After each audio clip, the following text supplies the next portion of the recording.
Do you want to save time, money, resources? Do you want to achieve efficiency, accuracy, timeliness in the implementation of your programs, projects, and activities? Introducing the EBP Pro 2.0, also known as the Electronic Budget Planning Process. The EBP Pro is a productivity application system unique to the operation of CNSC for its timely, accurate, and goal-oriented budgeting. EBP Pro's key feature that makes it an innovation is value for government's financial resources. The EBP Pro was launched and first used during a CNSC pre-budget planning activity in 2018. 6 campuses with 9 delivery units of CNSC utilized the EBP Pro, seeing to it that programs, projects, and activities are aligned with the institution's mandate. The EBP Pro covers preparation of the work, encoding of the KPIs, until generation and printing of reports. It answers the usual problem of beating the deadline. It gets the budget done, fast, precise, even ahead of time. Most importantly, EBP Pro complies with budget planning procedures, distribution, and manages limited financial resources. Who benefits from the EBP Pro? It's the entire institution. The CNSC community directly and indirectly benefit from it. What makes EBP Pro an innovation? The Pro a source of new innovations. It ensures alignment of EPAs with the mandate of the college. Its adaptive capability. It is faster and more accurate. It schedules procurement of supplies with ready-made purchase requests. It tells the procurement office what and when to purchase. It automatically consolidates reports. It can be accessed online and soon offline. How is it accepted by the users? The technology acceptance survey conducted to the users of EBP Pro showed this result.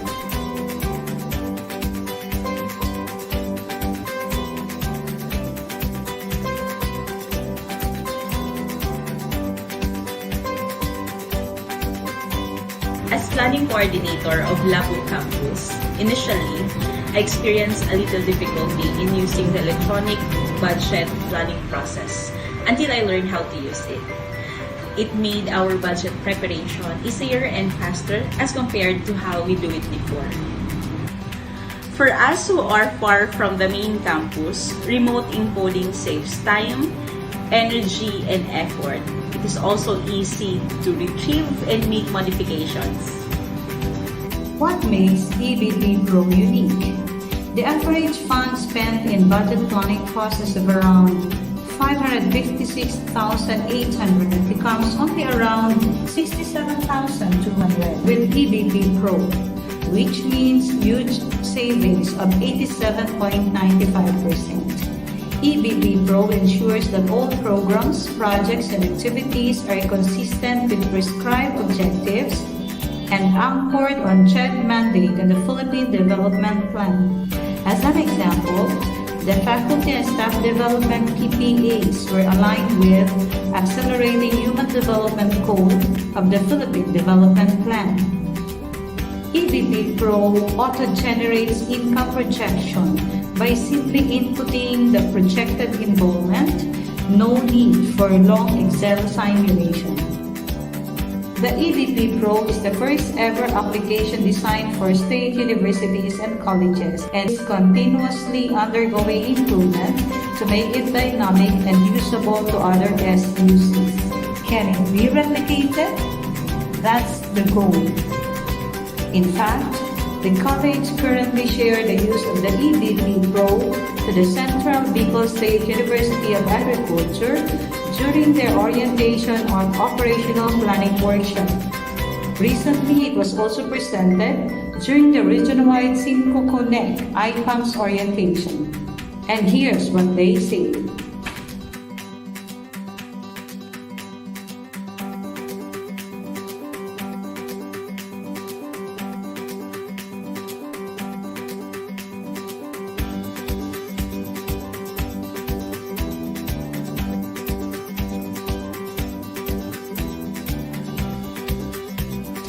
Can it be sustained?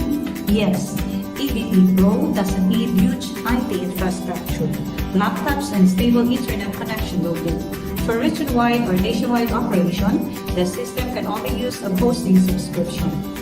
System maintenance and continuous development can be sustained through income from subscription and eventually turn EBP Pro into a revenue-generating platform of CNSC. What did CNSC get in utilizing the EBP Pro? Grant of 2018 performance-based bonus. Certified under ISO 9001:2015 in 2018. Recertified under ISO 9001:2015 and multi-campus certified in 2019. Recently included in the list of 2020 GBPR Award finalists. On top of that, since its launching in 2018, EBP Pro has been the key in making CNSC the top recipient of capital outlay as shown in 2019 and 2020 General Appropriations Act. Effectiveness, efficiency, equity. That's the EBP Pro advantage. And faster as compared to how we do it before. For us who are far from the main campus, remote encoding saves time, energy, and effort. It is also easy Excellence 2020. modification. Road to University of Camarines Norte. The average fund spent in budget planning process of around 556,800 comes only around 67,200 with EBP Pro, which means huge savings of 87.95%. EBP Pro ensures that all programs, projects, and activities are consistent with prescribed objectives and groundwork on check mandated quality development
planning coordinator of Lapu campus, initially, I experienced a little difficulty in using the electronic budget planning process until I learned how to use it. It made our budget preparation easier and faster as compared to how we do it before. For us who are far from the main campus, remote encoding saves time, energy, and effort. It is also easy to retrieve and make modifications. What makes EBP Pro unique?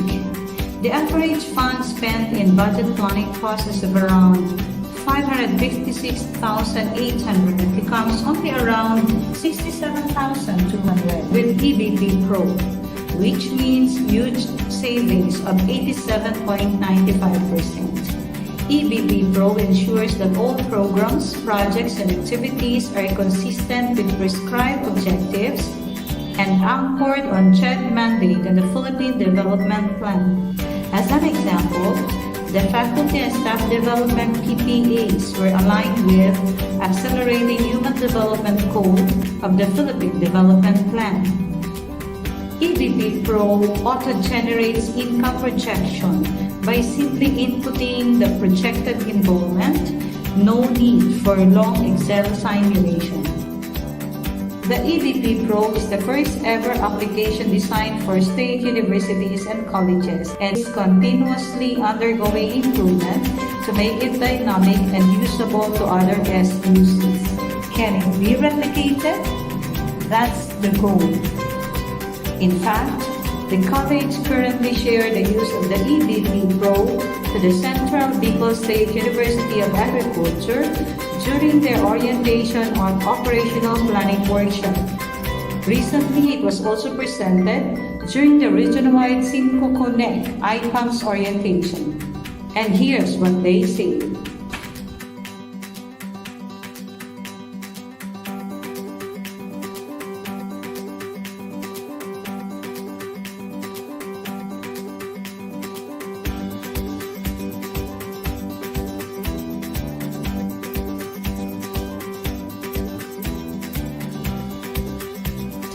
Can it be sustained? Yes. EBP Pro doesn't need huge IT infrastructure, laptops, and stable internet connection will do. For region-wide or nationwide operation, the system can only use a hosting subscription. System maintenance and continuous development can be sustained through income from subscription and eventually turn EBP Pro into a revenue-generating platform of CNSC. What did CNSC get in utilizing the EBP Pro? Grants of 2018 performance-based bonus. Certified under ISO 9001:2015 in 2018. Recertified under ISO 9001:2015 and multi-campus certified in 2019. Recently included in the list of 2020 GBPR Award finalists. On top of that, since its launching in 2018, EBP Pro has been the key in making CNSC the top recipient of capital outlay as shown in 2019 and 2020 General Appropriations Act. Effectiveness, efficiency, equity, that's the EBP Pro advantage.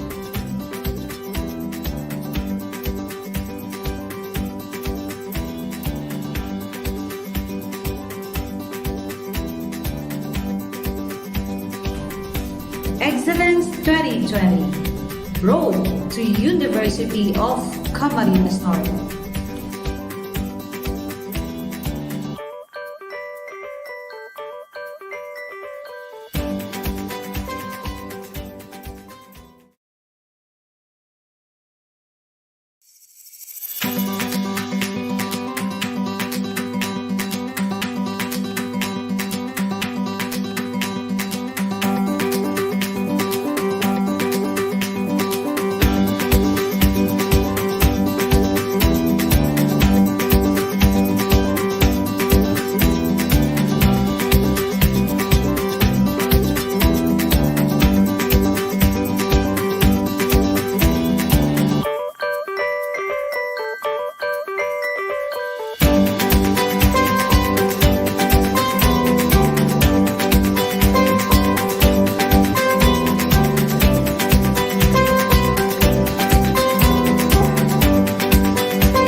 the second day. Welcome to the second day of the Doing Ethnography Seminar Workshop, spearheaded by the Camarines Norte State College Office of the Vice President for Research and Extension in partnership with Ugnayang Pang-Agham-Tao Incorporated or UGAT, or the Anthropological Association of the Philippines. Few reminders again before we start the seminar. Please be informed that we are being recorded and streaming live via Facebook and YouTube. You are highly encouraged to ask questions using the chat box publicly. Please do not forget to register and This accomplish meeting is being recorded. the evaluation form for each module. It is shared already for modules 1 and 2, and it will be posted for modules 3 and 3. It will be posted by your research coordinators in your respective group chat and in the chat box here. Let us now start with an invocation and the singing of the national anthem and the CNSC hymn.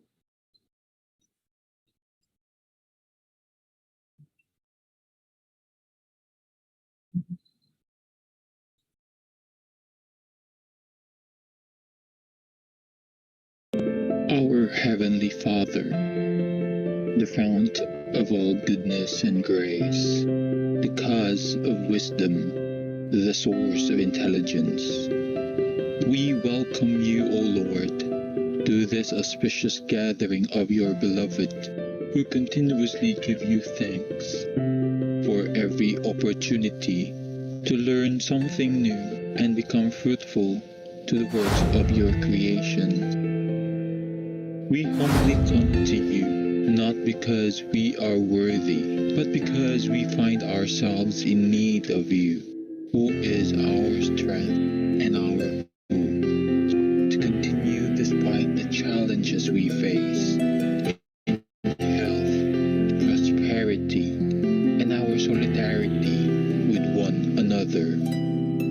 We pray that today's gathering, made possible by the grace of advancements in technology and social media, becomes successful in its endeavors, so we can offer it back to you as our humble offering to honor you, glorify you, and love you through our deeper connection with everyone.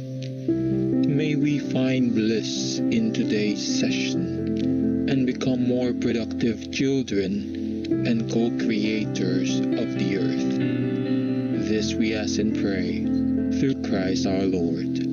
Amen.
Kababayan, ang pambansang awit ng Pilipinas.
to our OIC President, Vice Presidents, our Deans and Directors, Research Coordinators, Faculty Researchers, and of course, UGAT members joining us today.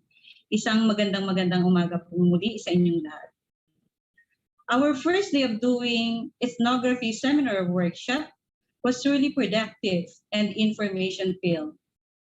Our esteemed resource speakers, all from UGAT or the Anthropological Association of the Philippines, had brought us back to the basics of ethnography, has shown us its general picture and its principles.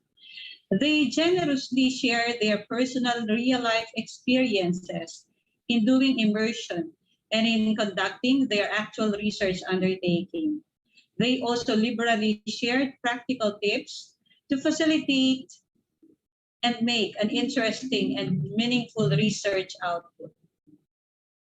Along their discussions, they tackled the importance of ethnography in providing deep, holistic insights into people's cultures, views and activities, and the nature of the environment they live. They also emphasized that ethnographic research must be conducted in an ethical manner with proper care and attention to the research participants, bearing in mind, of course, their best interest, and that the avoidance of damage with fully informed consent and the requirement for privacy and confidentiality are the primary ethical problems that researchers must examine and always put into consideration. The relevance of enjoying what you are doing as a researcher was underlined during their conversations. They also readily answered questions and posted questions posted during the question and answer part of the seminar. Consequently, they encouraged participants to make efforts to broaden their areas of interest, to engage in actual fieldwork experiences in order to produce and publish ethnographic research. With that, we are now set to listen to our resource speakers for today. Allow me to introduce our resource speakers for today. We have two resource speakers for Module 3, the indigenous people of the Philippines. So, our first resource speaker is Maria F. Macahas. Maria is a professor at the University of the Philippines Diliman Department of Anthropology. Her fieldwork has been on coastal and small-scale fishing communities in Batanes and Samal Island. She has also investigated the phenomenon of digitized scandals and media piracy, as well as the history of Philippine anthropology. She was president of UGAT in 2014 and 2017.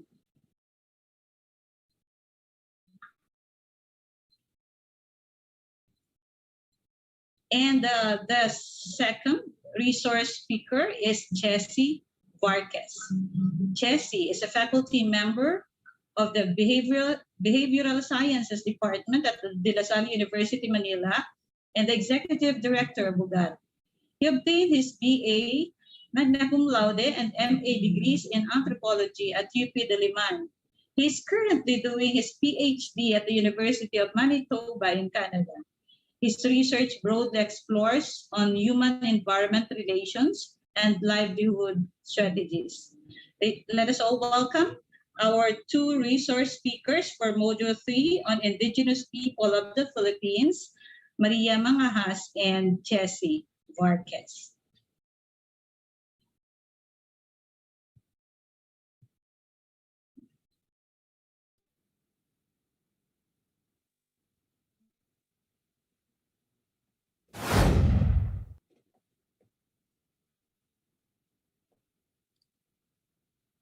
Go ahead, Jessie and Maria.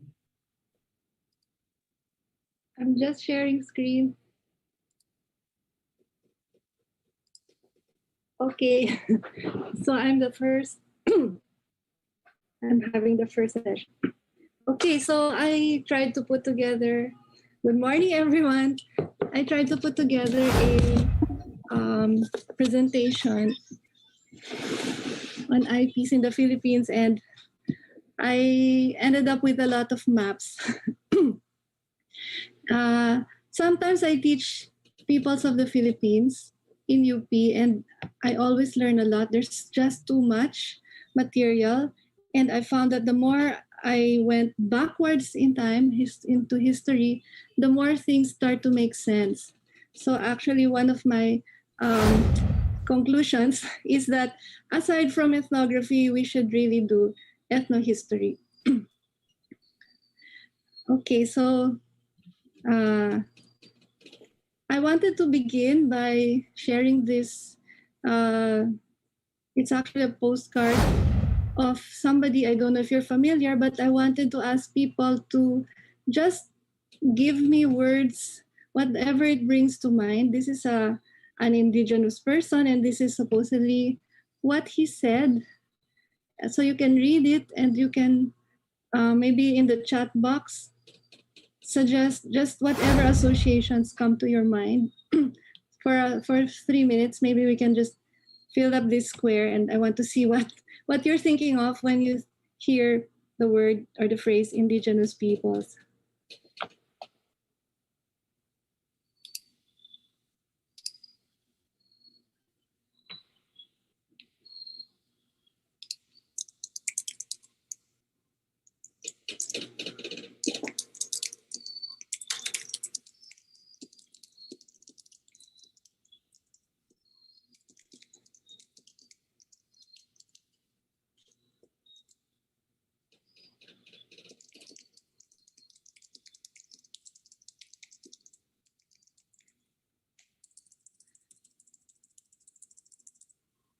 There. Okay, so I guess Jessie, baka may, oops, sorry. I just realized I cannot write. When I write things down, it moves to the next slide. Sorry, hindi pala siya parang Jamboard. Okay, so anyway, let's just fill in the chat box. What words would you like to write? Anything. Let's tapang, kalinangan. Thank you, Jessie.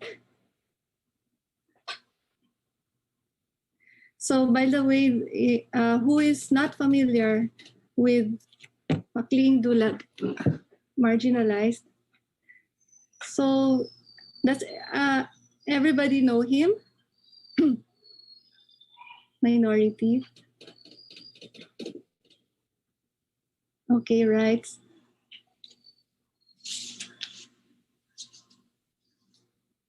Kakisigan. Okay.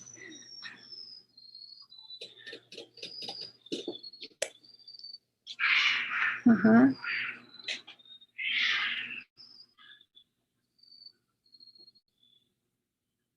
Bayani. Okay. Our participants can use the reaction function of the reaction kasi meron dyan thumbs up, thumbs down. Okay.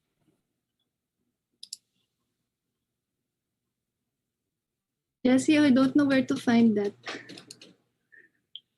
In the reaction button sa Zoom. It should be in the far right.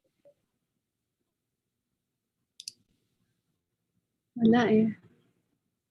Wala akong reactions. Oops. Hehehe. Oh dear. Sorry. Okay, so wala na. Katapangan. Wow. Yeah, I guess that was Maclean.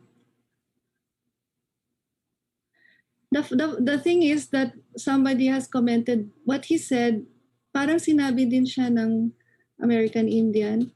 So it's not, the other thing about indigenous peoples is there's this global rights movement, indigenous peoples rights movement. They have shared issues. Okay, so I'll add some words from here. There seems to be a lot of land.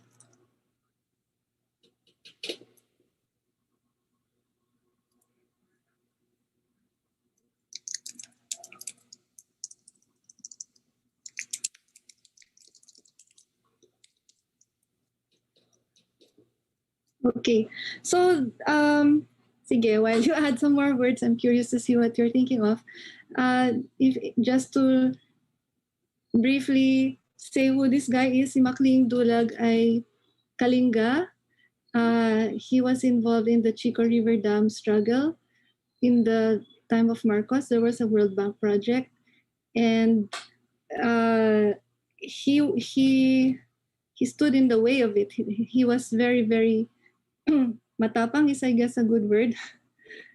And in the end, we're not sure why the project was not continued. And I think in the words he speaks here, it's also, whoops, ano ba yan?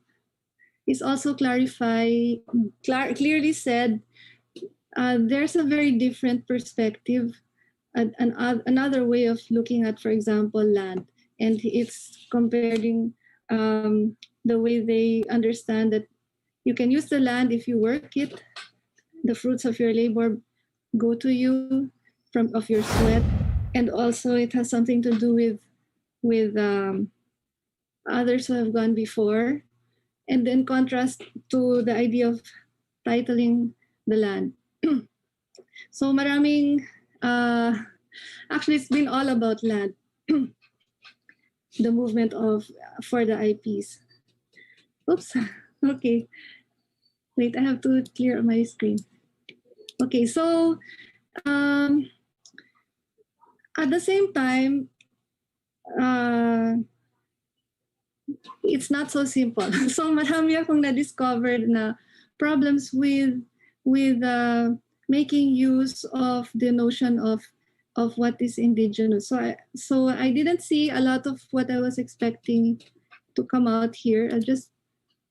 Okay, so here the terms we're looking at are indigenous and people, and these two are very significant terms. So indigenous means nauna, because the not indigenous are those who arrived from somewhere else after them. So it's about time, priority in time, and being first. And then it's also connected to space. So that's where land comes in, and supposedly being attached to a place. Then in IPRA also, it's not only about being there first and having things like sacred sites, but also the experience of being colonized and resisting it, so that there's more continuity with before colonization. And then in the process, they became a minority, which I saw your word. But when this comes up, when this is emphasized, the experience side, recently, separate yung indigeneity from time and space. So you can be indigenous because you have this experience, even if you're no longer in the place. So for example, if you were displaced and you're now somewhere else, kasama yun sa definition ng indigenous people. Indigenous ka pa rin kahit nasa ibang lugar ka na. And that's a bit hard to figure it out now. Hard to deploy. It makes it what is it for, no? Kasi if you're still indigenous but you're somewhere else and you have rights based on indigeneity, how do you what are you asking for? So indigeneity is very much connected to politics, basically identity politics. So the other thing about being indigenous is you might have and being a people, so peoples are distinct from other peoples, and it's based on culture. This can be because you have a different religion or belief system. It can be a different, of course, usually it's a different language. It can be anything. It can be food, clothing, justice system, political structure. So anything that makes one group of people distinct and able to possess their identity makes you call the people. And the word people has a very political connotation because peoples have rights to recognition and rights to self-determination as a distinct group. And ultimately, you might ask for sovereignty, which means to be recognized as a nation separately. And so, actually, okay, so as you can imagine, this is actually the story of indigenous peoples is connected to the story of nations and the narratives we make of modern nations. How are the modern nations, they challenge the modern nations that we belong to and we see in the world today.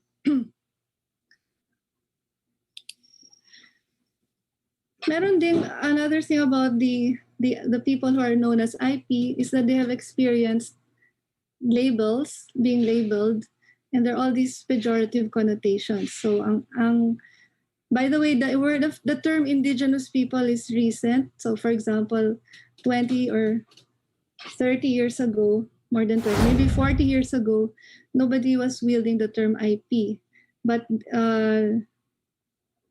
it has come to be more prevalent because it has that political aspect, because people have rights. And before that, it was cultural communities or tribal groups or some of the phrases. So, whoops, what happened? Okay, so there have been pejorative connotations to the groups that are identifying as IP today. Terms like this, primitive, savage, wild, barbaric, uncivilized, tribal, they don't sound good. But in anthropology, these have also been used as neutral terms. They mean they are used to contrast with westernized peoples, and they have not necessarily been utilized in pejorative ways. Not necessarily, but often yes, and more often popularly.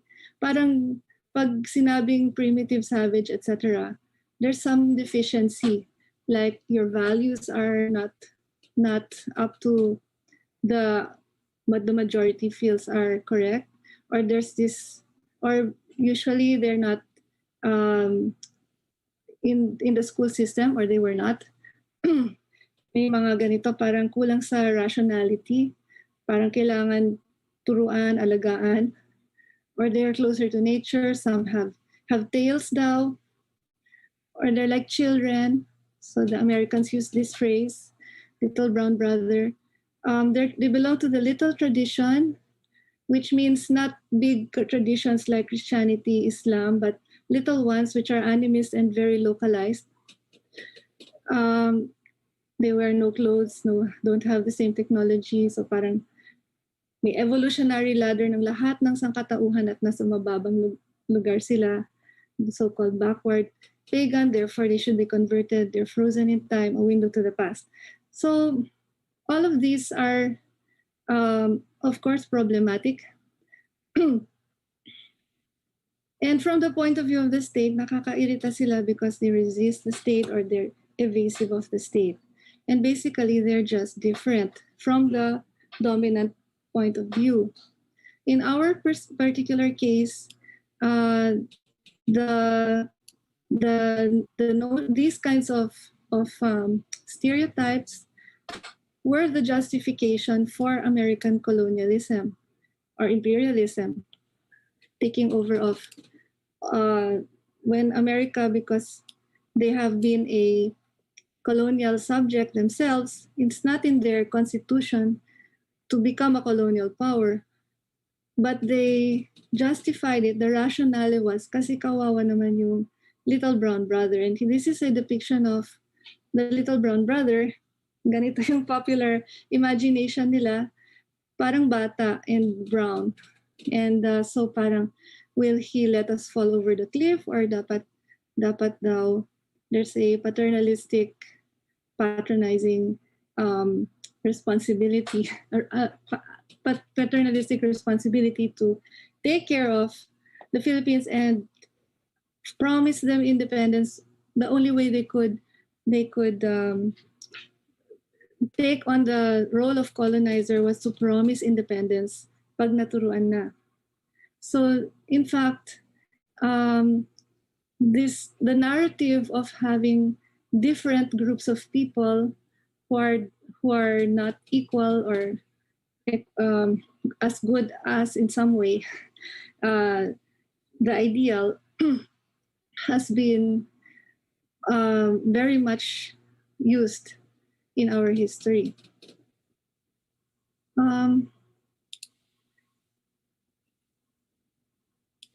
Okay, so mabilis na lang kasi ang dami kong slides. Sa kabila nito, IPs are given value and recognition, especially in terms of their struggle against being displaced, land grab, against being marginalized, as you mentioned, being minorities, being more vulnerable, for example, to violence in this context of land grabbing. In general, there's this term development aggression, which parang says basically that mas mahalaga yung ibang develop compared to their needs or compared to the ways they want to use their land. Certain other ways of using land might have priorities, such as electricity, dam projects, for example. So kaya nagkaroon ng naging malakas din yung indigenous people's rights movement because basically it's a way of, yung ibig sabihin ng underclass in the class struggle, hindi sila kasali sa class struggle, so ang approach sa kanila genocide. Pag wala na lang sila, wala nang gulo, the land can be used. They don't have the power as workers. They're not so necessary. They're more of panggulo. So yung nangyayari sa kanila is they tend to be vulnerable to things like genocide. Okay. Then on the other hand, they've been appreciated for the value, economic value that you can generate because they have this difference about them. So tourist attraction sila, ethnic sila. They have designs that are distinct. Nagkakaroon ng appropriation of their cultural know-how.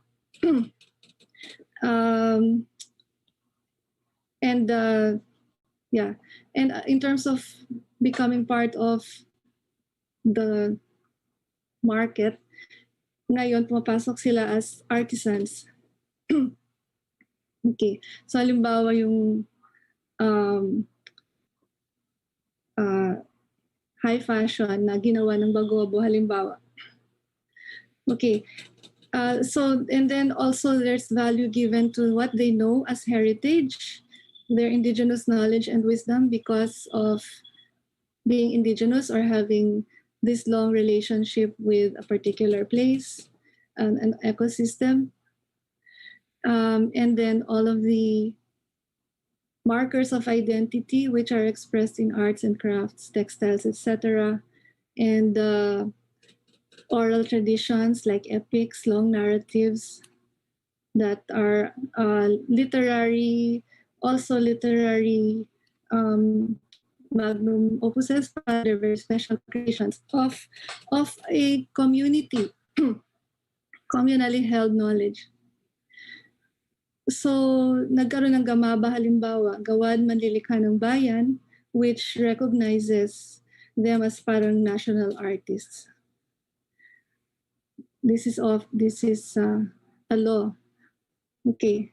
Doon naman sa IPRA, so the IPRA sa law was a response to, supposedly is part of the outcome of the rights movement, nagkaroon ng Indigenous Peoples' Rights Act, and under that you have to secure things like free, prior, and informed consent before you do research, or if you would like to seek, so they have control over the resources.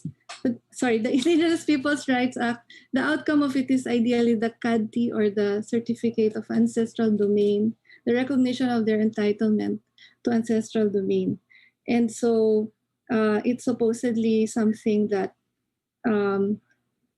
now, instead of them being seen as squatters, like how Makling Dulag or the Kalinga were being characterized before, now they would be seen as already having title to land, even if they don't have titles. And this is about recognizing those that entitlement.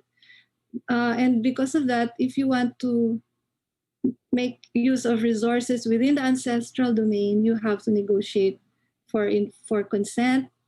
And if you want to get anything else, including do research, this is a very major aspect of implication of that law. The other thing is it also makes the indigenous peoples responsible. Parang the condition of the law is dahil binibigyan sila ng entitlement dahil pangangalagaan nila yung kapaligiran. So this is the Ancestral Domain Sustainable Development Plan or something like that, which has to be written up.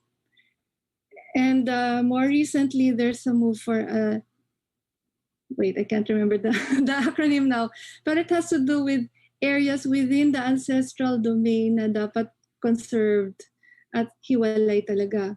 Kasi parang kulang pa yung ito para ma-protectionan yung ibang part. So the movement is connected to the environmental benefits that they are supposed to be giving as indigenous peoples. Okay, so because of this, now we have a strange situation where to be indigenous is a new kind of modernity. To be indigenous, you have to prove it. Kasi if you go through this process of CADTI, you have to show that you have to show the numbers, you have to parang map your area, you have to have a endorsements, parang you have to get the experts to agree na yes, you are indigenous. You don't just say I'm indigenous, but you have to go through a whole process until it's proven, and that's when it becomes the case. So parang the IPs become all the more subject to the state, to the state as the guarantor of their rights. And on the converse of that, from the part of the people who are claiming to be IP, pwede silang magkaroon ng strategic essentialism na they claim na, kasi talagang sacred yan para sa amin, or this is really, really how it is to be a native, ganyan. You know, we have these rituals, ganyan, ganyan. And it might be more pronounced than before IPRA. Okay, so parang dumami yung ritual, dumami yung performance of ethnicity and of indigeneity because there is a strategic agenda from the perspective of the IP. And then the other strange thing about the present is you also have planetary indigeneity kasi kahit nasa US ka pero you are Rohingya, for example, na naging diaspora community ka doon dahil kinakawawa ka sa Myanmar, you're still indigenous. So you have a planetary indigeneity. Okay. Okay, so as I said, I think we can understand indigeneity in the Philippines if we go back. And so that goes back to the encounter between Magellan and the islands, which led to the conquest of us by Spain, so that by a century later, this comes from the Murillo Velarde map of 1734. Ito yung mga inset sa tabi ng map, sa gilid ng map. You have these are the peoples of the Philippines, according to the map. So you have a lot of kinds of peoples. Dito sa, halimbawa, may mga mixes, may mga mestizos. And these actually are probably mix of Spanish and what they call Indio. This guy is probably a Malay, Merdeka, and this guy is Japanese. So actually, in 1730s, we were the center of globalization, Manila was, because of the galleon trade. And so there were so many kinds of people in Manila. It was very cosmopolitan. So in the other parang small vignettes beside the map, he also shows all these other nationalities that were in Manila at the time. And so I took out these to show you some of them. So meron dito ang Espanyol. Okay, so ito hindi siya indigenous sa atin kasi Espanyol siya. But this guy is Criollo, which actually probably refers to the Espanyol born in the Philippines. Ito yung mga insulares. Itong Negro Atizado Criollo de la Terra. So he was a born here European. Then you have these Indios playing with the roosters, and you have the Aitas o Cimarrones del Monte, which Cimarron, I googled it, it means parang nag-escape ka, bumalik ka sa bundok. Parang mga slaves na nag-escape. Yun yung connotation. But I think sa atin yung Cimarron, they tried to reduce them, to Christianize them, but they ran back to the mountains. Here on the other side, you can see that there was a significant population of Chinese. So ito yung non-indigenous din sila na maraming trabaho for where we are. Where am I? There's a Christianized Chinese and this one is not. This is a fisherman and this is a cargador. Tapos may mga people from Africa. Ito yung mga Kafre. So, nandito nang galing yung folklore ng mga kapre na nagsisigarilyo sa puno. And these are other, I cannot see it because I cannot read what it says kasi natatakpan siya ng participants. Anyway, these are other nationalities pa. I was looking for a picture. Last minute I couldn't find it. I wanted to put here the Indios Bravos. So by turn of the century, these are what the natives look like. Sorry. And I have a quiz question. What do you think is the ethnic identity of these women here in the picture?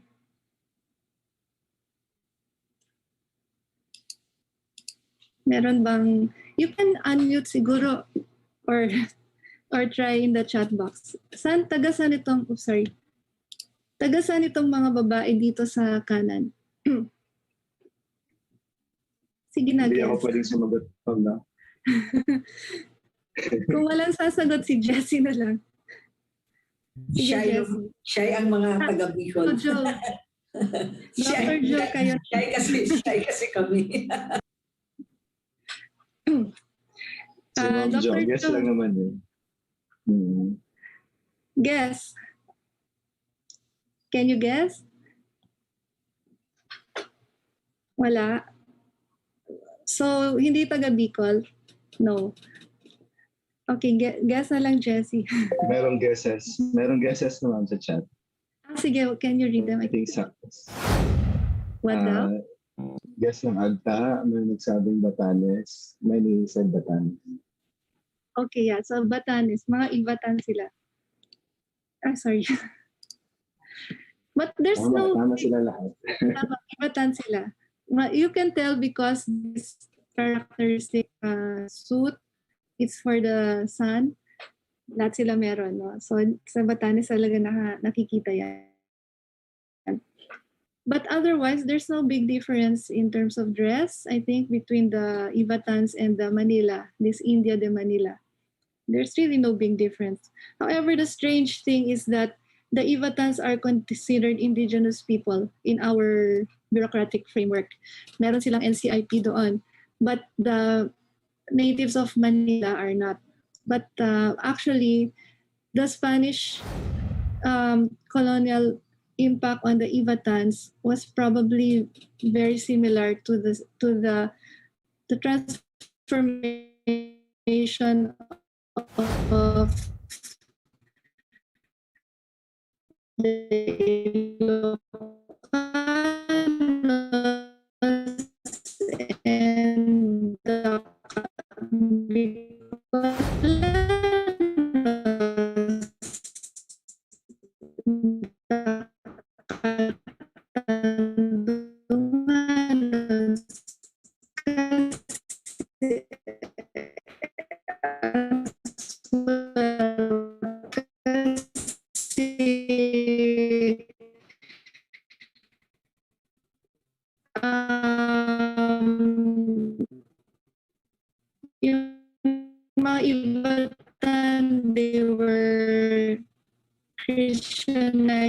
by the Dominicans, and they're all experienced other IPs. So they're thing of the peoples of the Philippines, which is the one that is determining who is IP. May internet connection?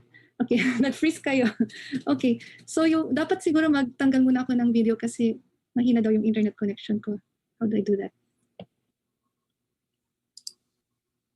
I don't know how to do it. Anyway, okay.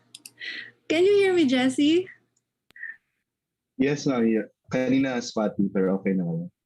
Okay. Yan. So, yun nga, that it's really true that the state bureaucracy has a big role in terms of saying who is IP or not. Because, for example, nga, the Ivatans are IP according to the state. Therefore, they are also, this is, kasi my fieldwork was in Batanes eh. When I went there, wala pang NCIP. So, it was like doing fieldwork anywhere else, maybe in Pangasinan or anywhere in the Philippines. Pero nung after a while, nagkaroon ng Integrated Lands NIPAS Act. Tapos naging Batanes Protected Landscapes and Seascapes sila. So they were doing activities there. Tapos nung nagkaroon ng IPRA, kasi I did my fieldwork in 92. And then when I went back after IPRA na, biglang yung kapitbahay namin na he was just our next door neighbor. Suddenly he was approaching me kasi he's the tribal chieftain pala. And they're looking for folklore because they're trying to get title to the the communal pasture land. And they're trying to get it in opposition to the neighboring municipality where there also another tribal council which is trying to claim that same place. So nagulat ako kasi I never saw him as a chieftain, a tribal chieftain. And what made him so was because there's IPRA and you can't do anything unless you have those structures in place. Okay. So I'll keep going. So this is a map of the peoples of the Philippines by Ferdinand Blumentritt, the great friend of our Ilustrados. And you can see there are three colors. Red or pink or orangey is the Territorios de los Cristianos Hispano-Filipinos. So these are all the Hispanized Filipinos who are Christians. The yellow, Territorio de los Cristianos Nuevos or newly Christianized, y de los Infieles, so the infidels or non-believers. So yung para yung bagong Christianized, hindi pa talaga sila Hispanized enough to be considered Christians. So these are all the yellow parts, and you can see it's rather big in here. This is the Cordillera area and then the Sierra Madre. This is the Caraballo Mountains. These are the interior of Mindoro and the interiors of Panay Island, Negros, Cebu. And then these are also mountainous actually. And this is the large part of Mindanao, which the Spanish never really controlled, except for a small piece here, which is Davao. It's all yellow. And tapos yung green is Territorio de los Moros. So these are the Islamized peoples. Ito yung Maguindanao, Maranao, it's the swamplands. And also here, there. And this is a page, I forgot now where this came from kasi nakuha ko lang siya noon. But here you can see that all the peoples of the Philippines are equal. So ito yung mga, kung saan sila nakikita yung mga Aita. And one thing we realize is there's so many kinds. Ang dami-daming klase ng people. So this mapa ethnographico has a list here. Negritos, different kinds, Igorotes, Bukidnones, Calamianes, I cannot read it, it's too small. So ito yung listahan niya, 63. Tapos ito, this book had, I think it's a geography book. So kasama yung today you don't consider, for example, Cebuanos as IPs, but they were just the people here in the whole island of Cebu and some parts of Negros. Dito rin yung, also interestingly, some of these terms are not at all familiar today. You wonder what happened to them. Sana kaya yung mga Dadaya, itong Agutay, Ibilaw, never heard of them. And then here you have the Ilocano. So, okay. So maraming groups actually ng klase ng tao sa Pilipinas. And this list has changed. So some people have disappeared, but also there are new kinds of people, new ethnicities.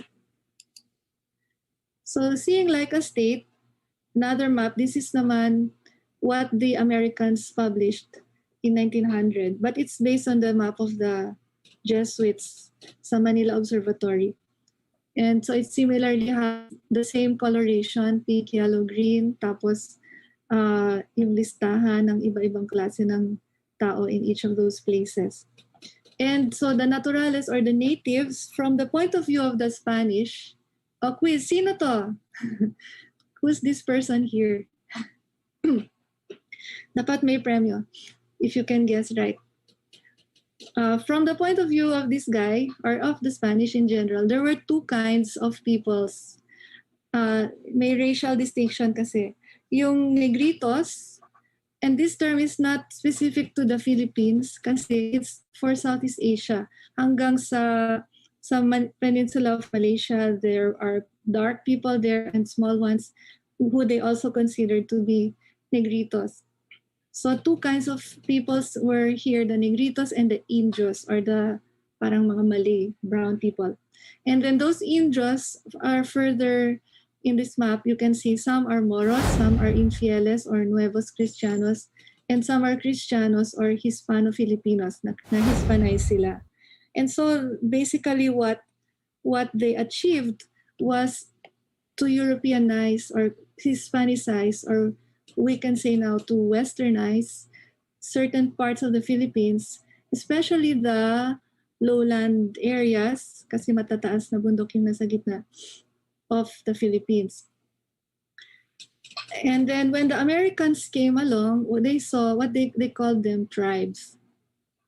So ang terminology nila, using the same map, they would have said non-Christian tribes or wild tribes, and then Mohammedanized groups. And the Christian tribes din sila. And some of the, I could write a lot more acronyms here, pero yung isang instrument of governance nila was called the Bureau of Non-Christian Tribes. And this guy headed it. So sino siya? Can you give a name? Jessie, may sumasagot ba sa chat? Sa tanong, ma'am, wala. Pero the chat is lively. Really? Okay, I cannot see the chat at all. Okay. So, yung style ng American government, they separately governed the Christianized groups from the non-Christianized groups. So they had the Bureau of Non-Christian Tribes, parang under the Department of Interior, parang yung DILG nila, may separate bureau for the non-Christian tribes.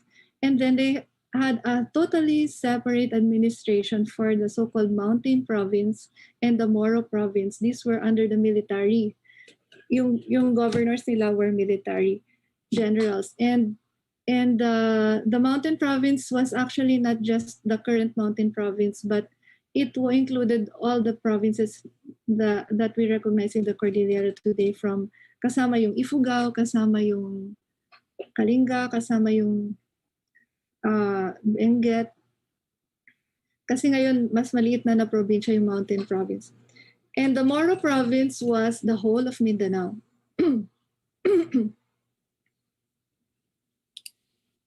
So the use of the word tribes, Steve Jess Peralta has critiqued this term kasi he said for them, it was the term to use because they could not accept them as nations. Yun nga yung political implication ng, if you call them peoples, then they are like nations. And in the America, they're called the First Nations. And what the style kasi sa America was when the Europeans arrived, they entered into treaties with the natives. So may mga dokumento sila that are treaties allowing the European arrivals, for example, to use the land for this much time, So equivalency yung relationship between the new arrived Europeans and the natives was as equals, on an equal term. They could enter into treaties like separate nations. And so they didn't want to go that way. So tribes ang ginamit nila. And this is also the term applied to all the peoples of Africa, tribes. So it's actually, he says, it's an administrative device. A tribe has fixed territorial, but actually, it's like, for example, the Tagalog tribe, wala naman talagang teritoryo, wala namang chief, tribal leader. It's just an ethnicity, but it's not quite a tribe. So, but from the perspective of the state, dapat may leader, dapat may tribal council, ganun. Kasi yun yung struktura ng isang tribe. And the other implication is the primitiveness. So Peralta says we should never use the word tribe. We should just say ethnic group or ethno-linguistic group because that's good enough. Here on the right is another map. It's sort of similar pero ang kinaibahan niya may malinaw na pagkahiwalay ng negritos as a separate set. So all the black parts are the negritos. And is this your area, this black part here? Is this Camarines Norte? I'm not actually very familiar with the geography. Itong mapa ay galing sa kay Barrows, David Barrows. He was the head of the Bureau of Education, and he was an anthropologist. Okay, so under that bureau, they also had in what they call the ethnological survey, which was just like how they tried to get to know the American Indians in America. Okay, so ganito actually yung pananaw talaga ng mga Amerikano. They would transform here the metamorphosis of a Bontoc Igorot, someone with no clothes to someone who looks like this. I don't know what, you can just make your own observations. It's a very visual transformation that they're trying to show. Long hair, short hair. But the other comments on this have been na masaya siya dito, malungkot na siya dyan. So if the Spanish converted people to Christianity, the big transformation that was made use of, the agent of change is the school system. So ito yung halimbawa ng colonial project, civilizing project. And this one is a dialogue naman between the Americans and the Ifugaos. I think this is in Ifugao.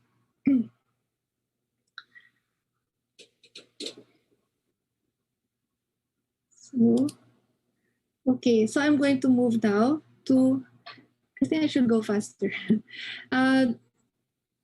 After independence, after the war, so it's the Filipinos run like heaven or hell by Filipinos, according to Quezon. Tayo na yung manage, namamahala.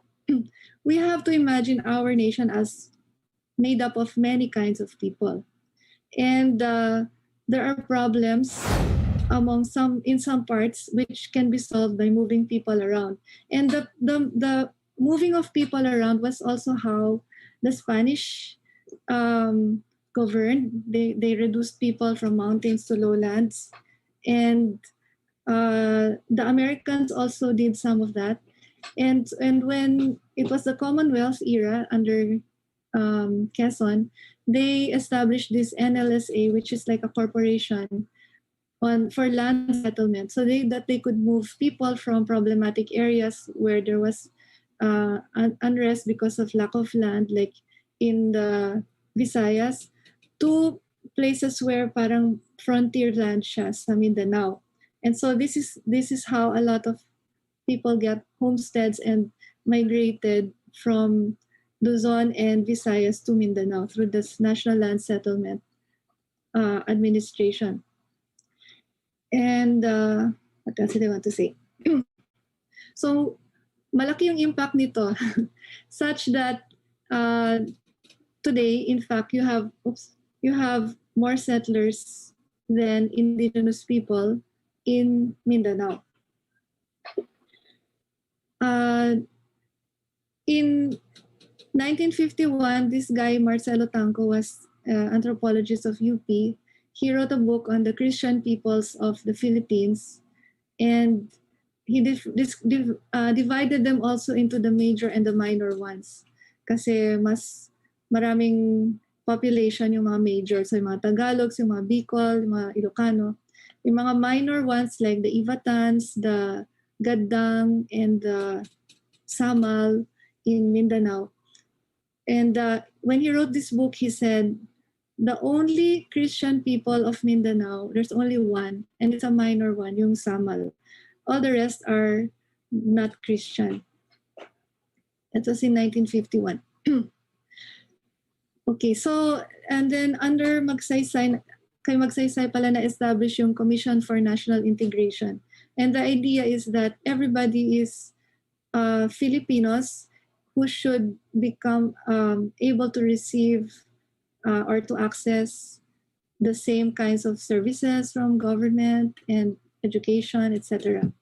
So now we're just talking of Filipinos, not like before where it was tribes or Negritos and Indios. So itong label na to, Filipinos used to mean Spanish born in the Philippines. But now it means everybody who is a citizen of this nation. And some of them are non-Christian or tribal, and some are Muslim.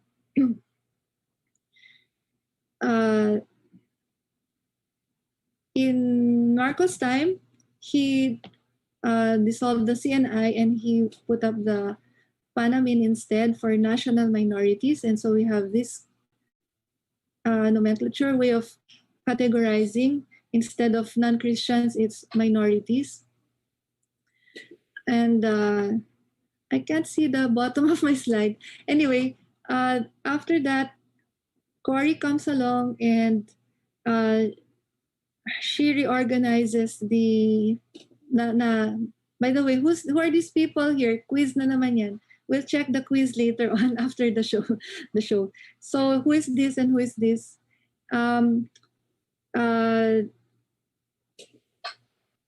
Malaking iskandalo yung nangyari. Maraming kwento dito tungkol sa Panamin.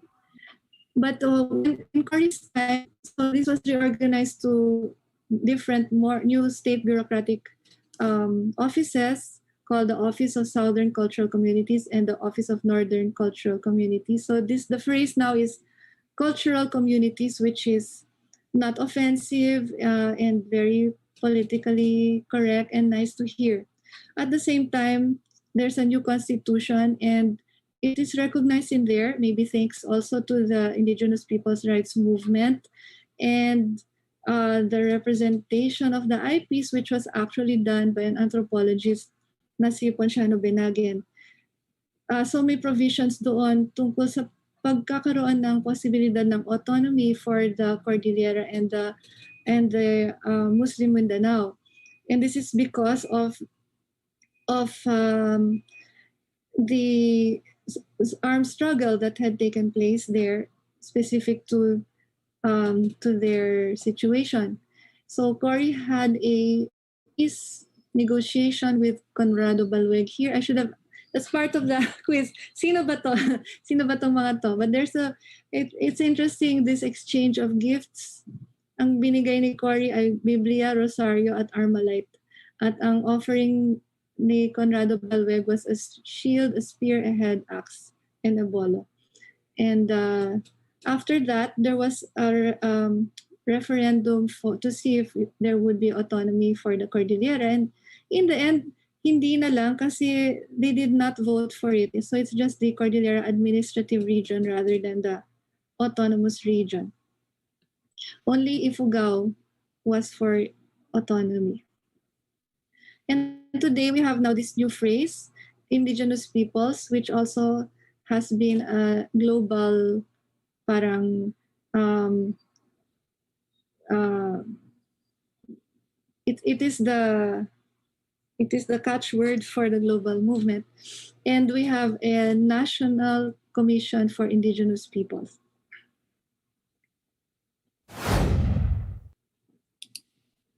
So this is the map of the National Museum, which was put out in 1974. And just to show you that it's actually still looks the same, more or less, even the colors almost the yellow pa din yung mga indigenous religion groups. So here you can see in the legend that the categorization is in terms of Christian groups, Muslim groups, and so-called indigenous religion groups.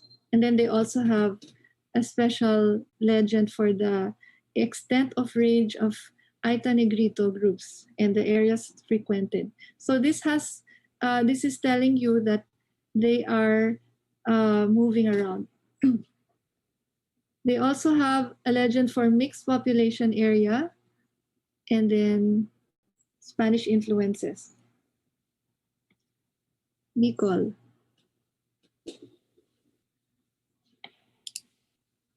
Okay, so, and this slide is all about terminology. So it's all about the labels. If you have an ethnic identification, you have a name for yourself.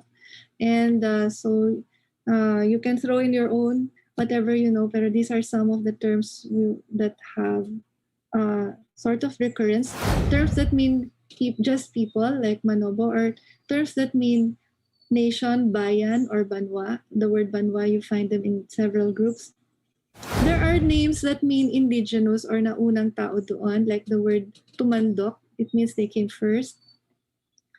And then you can also see a distinction between up and down, like Ilocano Igorot, remontado, sa bundok siya. It's also noticeable that in the north, Christianization happened more in the lowlands, and in the south, the conversion to Islam is also in the lowlands. So itong Maguindanao Tiduray, they actually speak the same language, and they have a story of having descended from two brothers, but one brother converted to Islam, sila yung Maguindanao, and one brother did not, and sila yung Tiduray. Okay, I think I should rush on kasi kawawa naman yung next. Anyway, so you have people's names connecting to place and where they belong. There's mountain, sea, interior, river. Yung dumagat, sabi ni Lawrence Reed, sa Magat River pala yun. And then sa bukid, yung iba. We also have sort of regional ethnic labels. So sakop nila yung several ethnicities like the word Bisaya or Igorot. But Ifugao hate to be called Igorot, but it means simply taga Gulod or Gulot, taga mountain range. I can't read the bottom part, but I think the bottom one says Bagobo, and Bagobo is very interesting because it encompasses three different groups, but they don't speak all the same languages. So hindi sila nagkakaintindihan, which shows you that ethnicity is not necessarily about language, although you might think ethno-linguistic groups lahat, pero hindi. Sa kaso ng Bagobo, what connects them is actually material culture. So what is Bicol? Maraming klase yata ng Bicol na hindi rin nagkakaintindihan. Does that make them separate peoples? Or why do they all call themselves Bicolano? That's one question that might be interesting also to find out. What is the commonality? Is it the place? What is it? Okay, so telling who is which has to do with maintaining boundaries between the groups, sabi ni Barth. So you can actually move between ethnicities kasi you can convert, you can learn a new language, you can get married into some place, or you can grow up there and you can claim another identity, but the separateness of the identity is still maintained. So identity is marked by different kinds of markers. It can be language, food, whatever, but it's still considered separate. That's the interesting thing. People move between ethnicities all the time, but the identities don't change. I also wanted to note here that official records and ethnographic literature have some power to label. So ito yung mga dating label, halimbawa, Ilonggot Tiruray, naging Bugkalot Tiduray. Ito sana ikakwento ko, this is my own fieldwork. This is all the same group.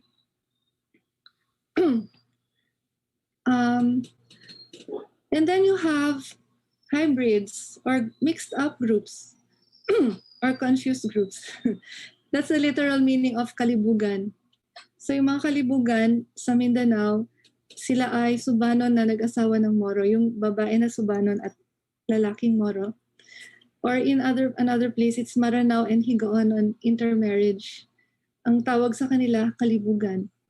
Sabi ni Benagen, when this is adopted, it suggests that they're trying to also struggle for some kind of autonomy. So you're seeing the genesis of a new ethnicity out of mixture, and if it's considered something that's neither Subanon nor Moro, parang fusion or confusion, but to adopt the term as your identity is a political act. Maraming in my own sort of sometimes wanderings around the Philippines, na-encounter ko ito, panimusan, which is Palawan na nag-convert sa Islam. Tapos may isang si Teresa de Guzman, she says yung napilaok ay unat at kulot na nag-asawa. So their offspring napilaok sila, which is not quite kulot, not quite unat. Okay. And so these are hybrids, and what we can also look at the people who we don't normally call indigenous people today, like Tagalog, Cebuanos, etc. Zialcita has paid more attention to the lowlands, and he says that culturally we are all mestizos. And he says, let's say even the West, even so-called West, the way they practice Christianity in Germany or in other parts is not all the same. So everybody is a mestizo. Even the Palawan, for example, they are the people of the highlands of Palawan. Marami silang terms na nanggaling sa Sanskrit. Meron din silang hiniram sa Muslim, sa Islam. So what people are actually doing is some kind of synthesis, putting things together. Another term that you might encounter is syncretism. There's this term bricolage, putting things together. It comes from different places, but it's put together only in your way. People have also talked about parang may schizophrenia. The way we practice Christianity is split level. So anyway, I won't delve into that na muna. Okay, so turning to biological traits, sino ba yung indigenous? This is our newest narrative. It just came out this year. And so they are looking at genomic data and saying na ito daw, 5 waves of human migration have come to the Philippines. And the most parang least mixed is the people in the Cordillera. So may mga mapa sila dun sa article na yon. They're saying people came in here this direction, the Negritos, and then the so-called Austroasiatic Manobo-like groups dito daw. This wave, it's another kind of wave theory of migration, which the original person we associate this with is Bayer, although he also was systematizing a waves of migration theory of the Europeans like Blumentritt. Yung theory ni Bayer, may mga waves of migration, tapos may inland push. So yung mga bagong dating, tinutulak nila yung nandyan na papasok. And so, according to the genetic research of that group of people, this is how it was 50,000 years ago. And then these people came, I can see the date.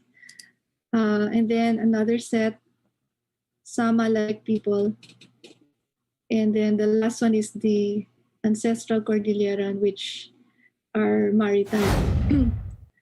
Ito actually yung inaaway nila na teorya based on linguistics naman, which only begins from Taiwan, not from the mainland. Okay. Turning to language, so here are maps naman about diversity, linguistic diversity, and theories. It's all subfamilies of Austronesian.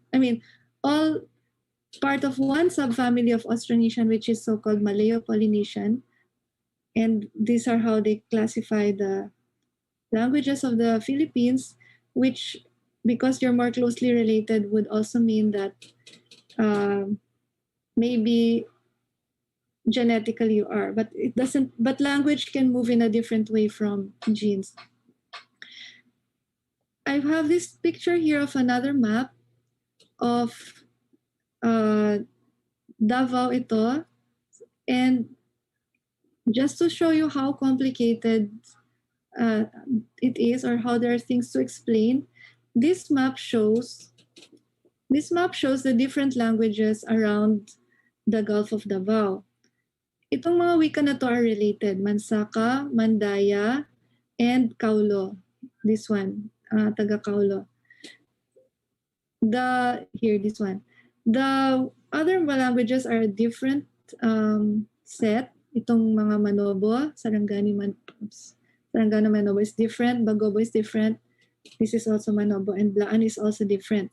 So the puzzle here is, you can understand why the people here are connected, but why is the Kaulo inland dito? Merong dito sa tip, tapos merong inland dito.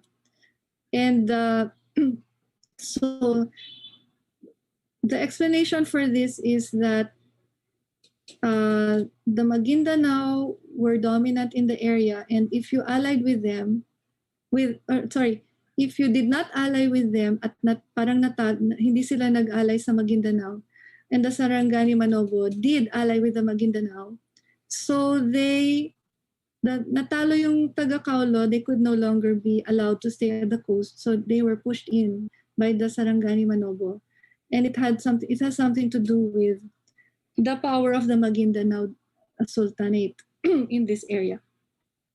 So you have these riddles, for example, to explain why are these languages distributed in this way. Okay, you can also look at music. How is different, for example, the gong traditions. So here you can also see how connected actually. Maybe our unit of study, parang the Philippines, pero actually the context should really be Southeast Asia, because the Kulintang traditions are all spread out here. Then in terms of dance, you can also look at dance styles. So hindi lang yung looking at connections through genes or languages, but also music, dance. This is the work of Jose Macedo.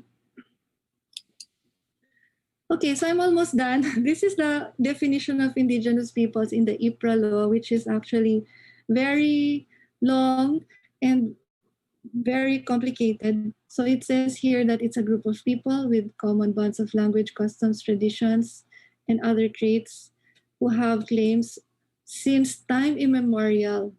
They own the place kasi they've occupied, possessed, etc. So this is problematic because hindi mo na maalala yung time. It's immemorial. But some IPs have not been in a place for very long because they were displaced. Like Samblaan, 80 years pa lang silang nakatira dun sa bundok na yun kasi lumipat sila from somewhere else. But still they are claiming Kanti anyway. Okay, so because there are other alternative ways to define an IP, like ito pala, this is a problem because not all are homogeneous kasi may intermarriages, etc.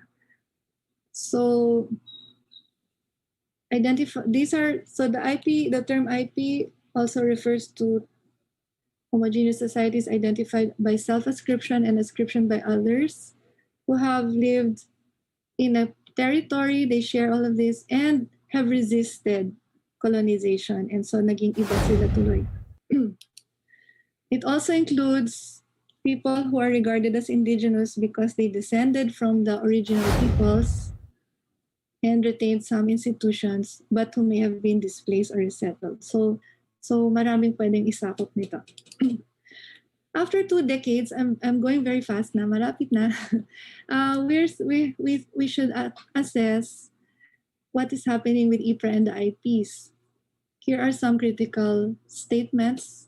IPRA is anthropologically naive. It assumes that IPs are always self-sufficient.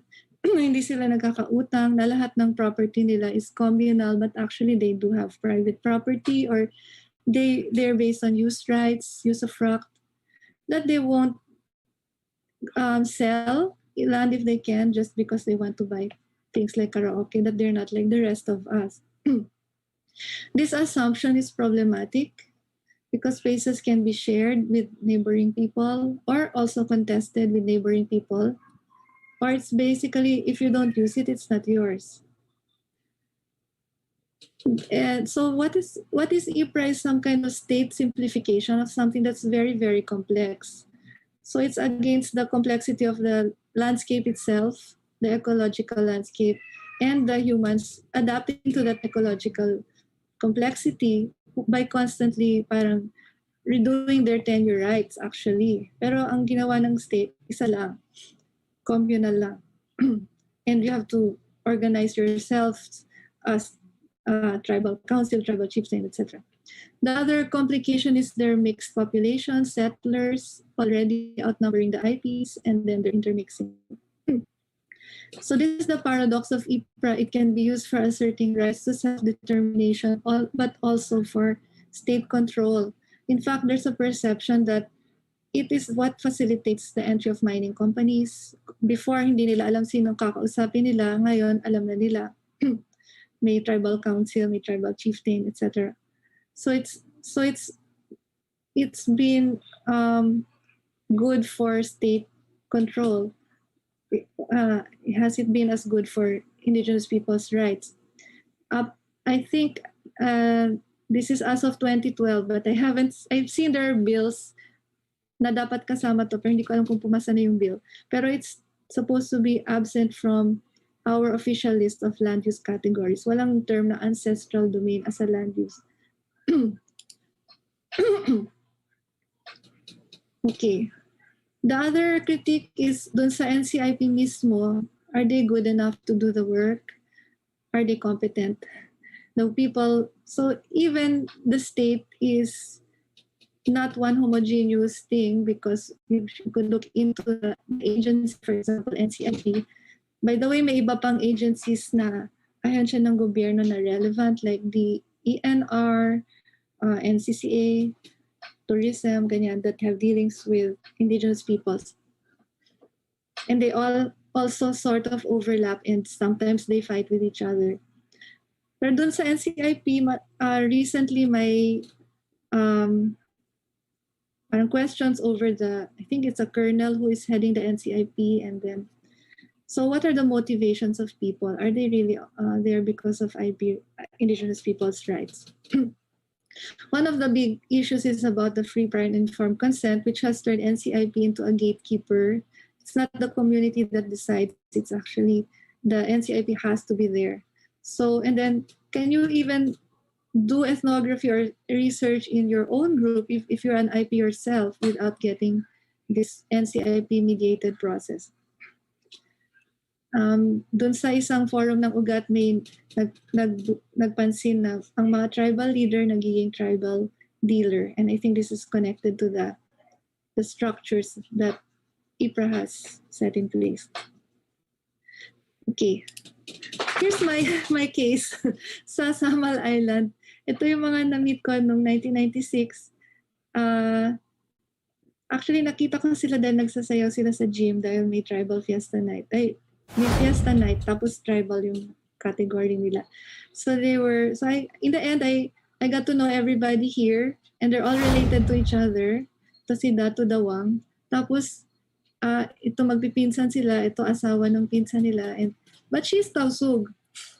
And they are all half Bisaya, it turned out. So they are actually mestizo in terms of their mother came from Cebu and their father is Samal. Yung isa pang term na tinatawag sa kanila, which is derogatory, is kanlaw. But if you look back, I was able to dig up some historical materials. Kanlaw just means pare, or pare, kanlaw. And it was an expression they frequently used to say. Interesting things, bongkog is what they do when their children get pregnant and they're too young to get married. So they do parang tribal marriage, bongkog, which is pinapakong yung ulo, kaya bongkog. You make your heads. So it's like a creative assertion making use of so-called customary practices so that you can have your children get married in spite of the family code. Pinapakasal sila ng officials. The other distinct things which about them where they trace themselves back to the burials in the caves on Samal Island, in which are remnants of giant ancestors, mga dinagat. That's their story of origin, na ang unang tao sa Samal ay mga higante. Tapos namatay silang lahat kasi nilason sila ng neighbor. So may kwento pa yon. And then the one of the practices that's still extant is when someone dies who is really Samal kasi he lived his life as a Samal, they have to do this parang pagbabang luksa after 1 year. They prepare a lot of, it's a food, amik, and they distribute it to all the people who came. The other thing about them is actually they are the people who defeated Dato Bago. They helped the conquistador Oyanguren to conquer Davao. Kung sa kwento nila Lapu-Lapu sila yung humabon, pero nanalo sila. Hindi yung side ng Castilla won because of them. So that's their part. Ito yung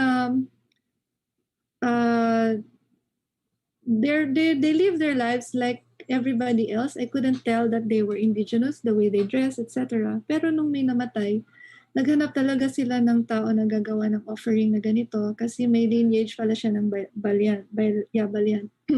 And then when Dato Dawang died, they prepared all of this amik. And I also went and it was distributed. And this involves a lot of labor ang haba ng preparation para dyan. So the last, so here are maybe my things that I would like to parang don't forget these things. Look into history as well as ethnography. What are narratives of identity? Everybody has histories. If ethnicity is important, how is it visible? And are there instances of othering, or ito yung parang treating them as different and often as in a pejorative way? When is being IP asserted? What is at stake? And don't be naive. Examine differences in perspectives. How is your perspective different, for example, from theirs? And if you see any tensions, that's a good way to begin to explore difference, including your own from them. Don't forget, IPs are also part of other people's stories. Ethnicity is actually always about two groups, not only one. There's a relevant other or more groups pa nga. There's a multicultural context. Don't think of people as homogeneous because they are not, and unchanging because they do transform. And also the state is not the same always.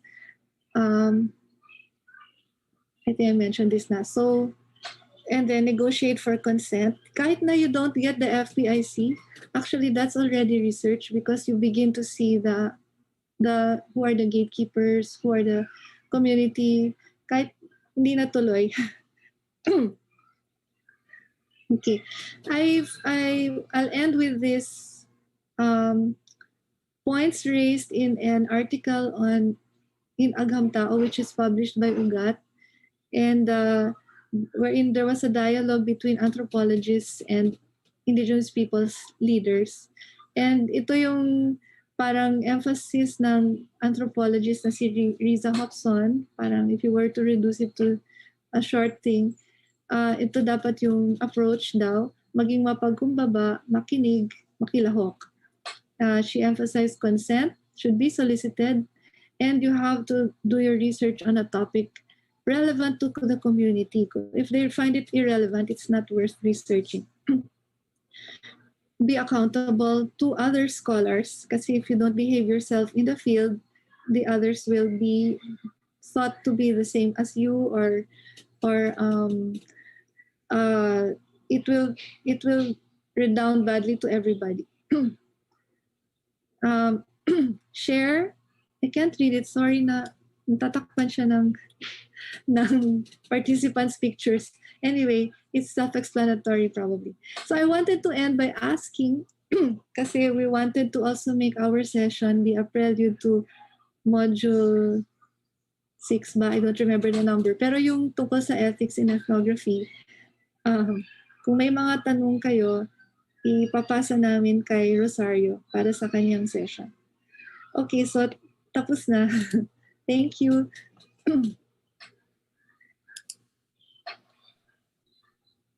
Thank you very much, Ma'am Maria Mangahas. We'll proceed to the next resource speaker on the same topic, Indigenous People of the Philippines. I call Sir Jesse Varquez. Can you unshare my screen? Kasi I don't know how nawawala yung... ito. Stop share. Okay. Thank you. Magandang umaga po sa inyo lahat. Okay pa ba kayo? Nag-stretching ako before actually I start.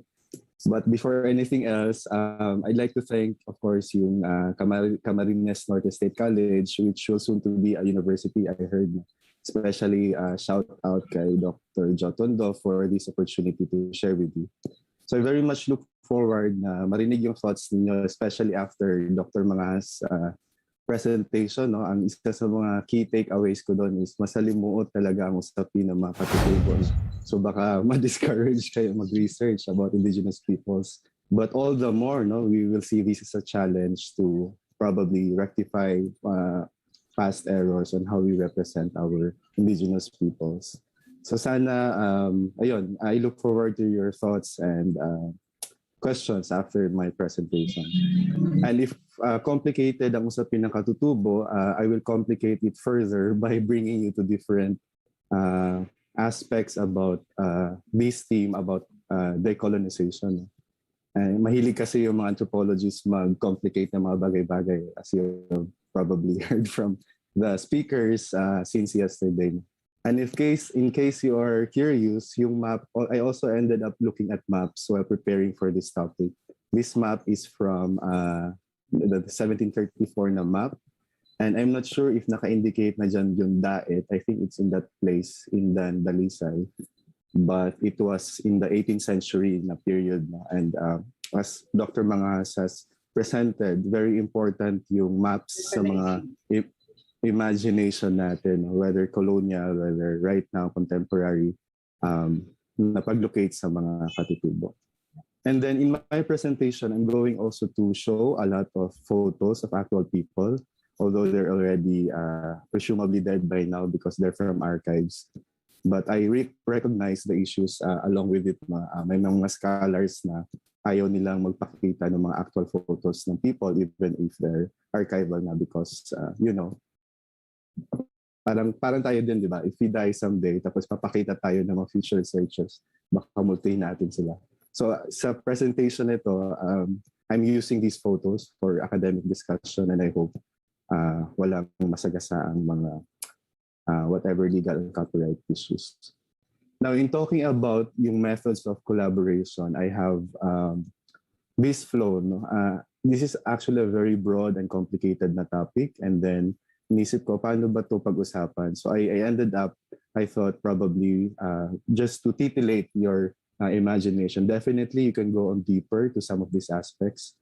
The first would be about the politics of representation by bringing in the case of the Igorot. And then I will talk about decolonization, ano bang ibig sabihin yan in the first place. And then lastly, about paano natin gawin yung collaborative na mga methods sa pagre-research with, hindi na yata appropriate ngayon na sila yung maging subject of research. Indigenous peoples should be active in the research design or participation. Unless we want to replicate that kind of research design in the past na para silang mga, in a sense, guinea pig na that under our academic scrutiny. So, the politics of representation, i-highlight ko dito, so pupunta tayo na US, sa Missouri, only it was in 1904. And if you have heard about that 1904 St. Louis, can you see, by the way, the screen that I'm sharing? I hope you can see it. Okay, sige. So ang goal natin thank you for confirming, ang goal natin for bringing up this case is to answer a broad question. Paano ba nire-represent, pinoportray yung mga indigenous Filipinos, the colonial imaginaries? Although we have already some sort of hint to this sa presentation ni Dr. Mangahas, no, in maps, in portrayals. But this time kasi, it is a very grand na portrayal in 1904, no, and I will tell you more about that later.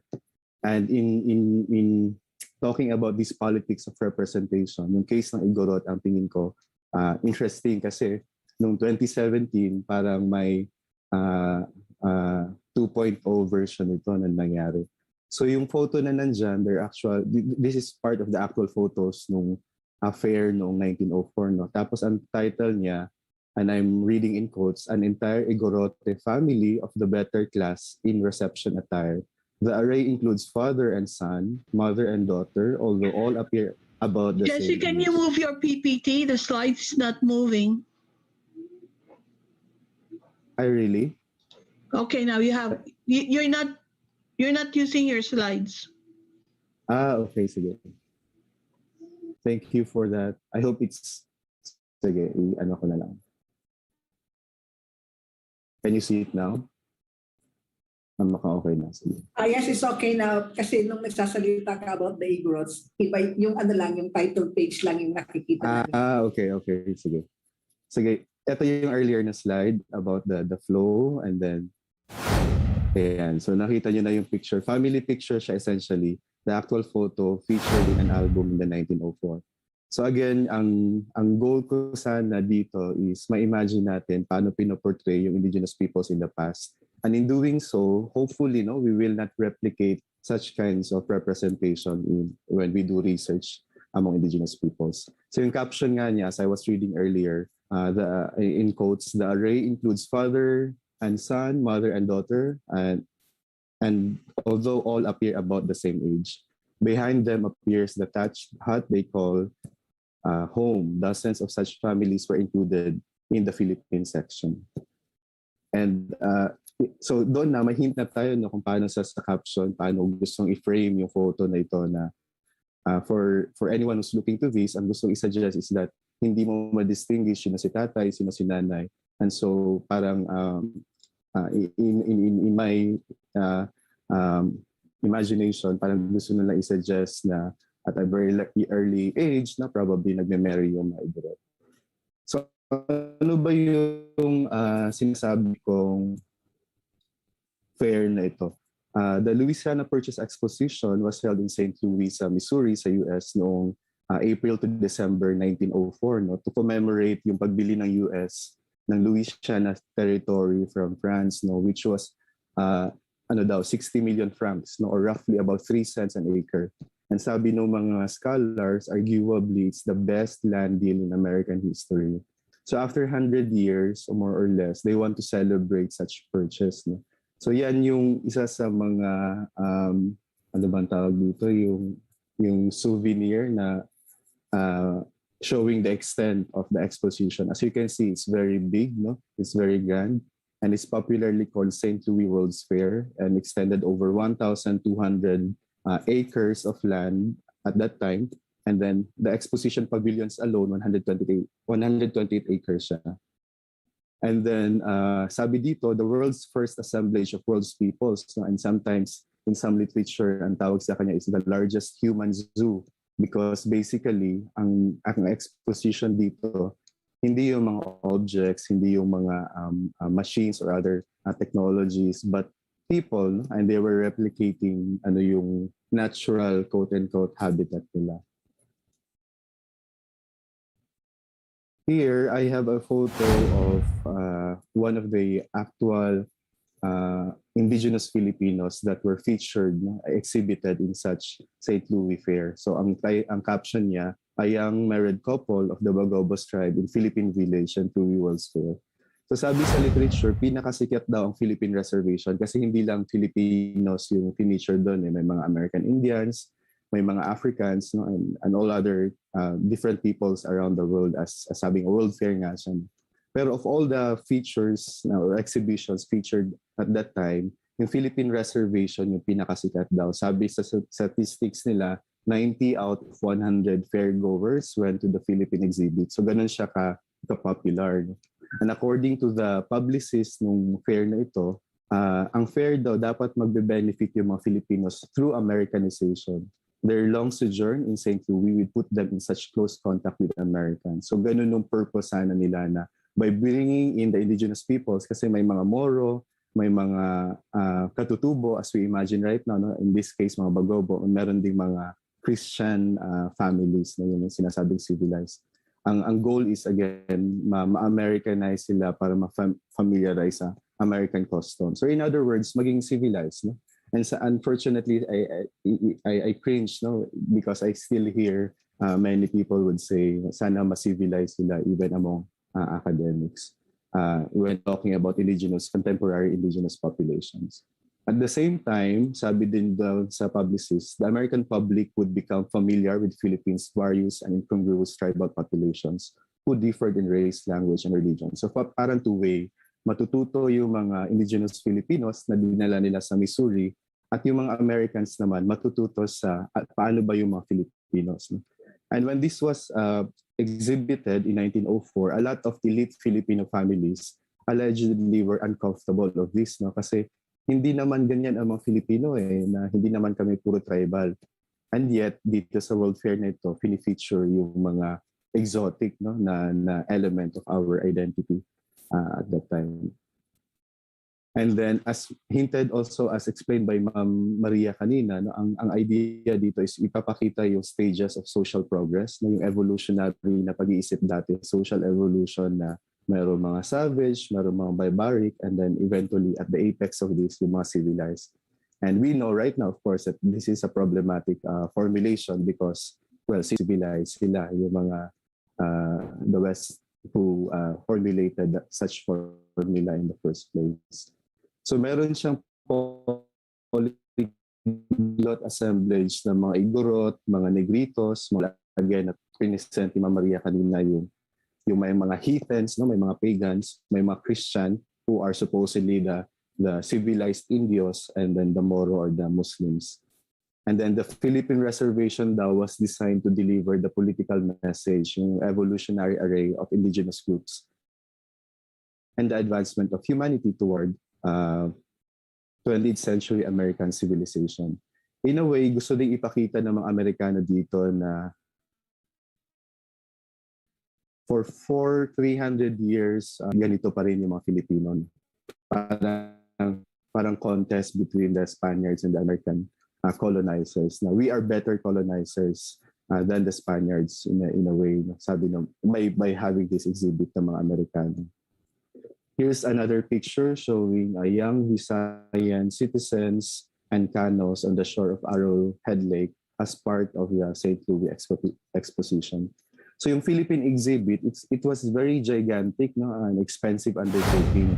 Sabi pa sa reports, it costed around $500,000 at that time, no, which is today around 50 million US dollars. And it housed about 1,250 individuals and displayed over 75,000 objects, almost in exhibition categories. So just imagine 1,250 individuals. Ilan ba ang student population ng Camarines Norte State College? Kung ganyan ba kadami. So imagine, no, ganun kadaming tao yung ini-exhibit in just one place. No? And they're not ordinary participants. No? They are being exhibited, meaning they have to perform their culture, so to speak, to onlookers, to the visitors ng fair. And then, bago ka daw pumasok sa Philippine Reservation ng St. Louis World Fair, meron daw propaganda muna. And I'm reading this in quotes. No? Sabi, those who visit the Philippine exhibit must stop to consider that 400 years ago, the inhabitants were most primitive people, separated into many small tribes before they can really appreciate the meaning and value of the picture set before them. So pwedeng pumunta yung mga, so I hope you notice the language that was used, no, yung primitive tribe, no, which Dr. Mangasas alerted us earlier na problematic na i-deploy yung mga terms na ito nowadays. And then yung mga bisita, if magte-teleport tayo sa panahon na yun, the visitors could choose from 3 theme areas sa Philippine exhibition. Pwede tayo pumunta sa indigenous peoples, pwede tayo pumunta sa Spanish influence, or sa American present. And so we know that kind of hierarchy, right? Kung saan yung pinaka-exciting because this is the most exotic, the indigenous peoples. And then saan yung somehow maka-evoke na bakit ganito pa rin under Spanish influence, and then the source of pride ng mga Americans during their colonial project in the Philippines. Tapos, guilty kasi yung mga anthropologists sa nangyaring ito, no? In fact, meron isang libro entitled, if you're interested, I can give you a copy, Anthropology Goes to the Fair, no? The 1904 Louisiana Purchase Exposition. Essentially, what the book is saying is that anthropologists were accessory to this crime. No? We are very much responsible sa pag-categorize at pag-classify ng mga different people. Yung racial science in the 19th and 20th century were authored by many anthropologists, top-notch anthropologists during that time.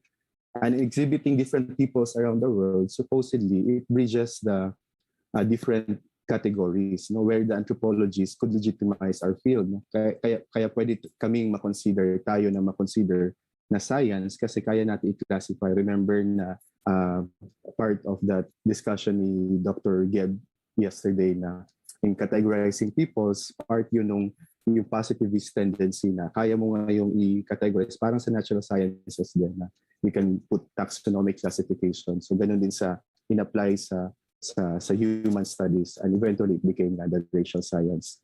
So the anthropologists help support economic elites' messages regarding race and social progress and scientifically validated and justified overseas imperialist expansion. Sabi pa nga sa ilang literature, no, yung anthropology is the colonial science. Kasi nga, if it is a science and it is a study about peoples, then it could legitimize na, okay, civilized pala talaga yung ilang mga, uncivilized pala, no, savage pala yung ibang mga tao sa mundo. And we could justify now our imperialist agenda by colonizing them and bringing civilization to them. Yung metaphor nga sabi ni Mama Maria ng mga Americans sa atin is little brown brothers. No? So they literally have to tend us, no, in terms of putting up our public institution. Kaya the reason why we have a presidential government system, no, we have a bicameral Congress, it's all because, no, thank you to the Americans. Thank you or not no thanks sa mga Americans. And so dito sa exhibit na ito, na-emphasize na yung exotic, no, yung sinasabing true savages. And in particular, yung mga Igorot at yung mga Negrito. So sa range ng mga Filipinos na dinala doon, Bagobo, Visayan, Moro, yung pinaka-hierarchy pa noon, nasa pinakababa, yung mga Igorot at yung mga Negrito. So while an Igorot may be essentially naked, another label asserted, he wears a pocket hat with a circular straw crown, which he fastens at the back of his head. So yung mga Igorot pa, dun sa dalawa, Igorot at Negrito, mas lamang pa yung Igorot kasi meron siyang culture, so to speak. No? Pero yung mga Negrito who were described as a puzzling race with, and I put in quotes, extremely low intellect, incapable of learning. They were, however, interesting because they were an evolutionary missing link.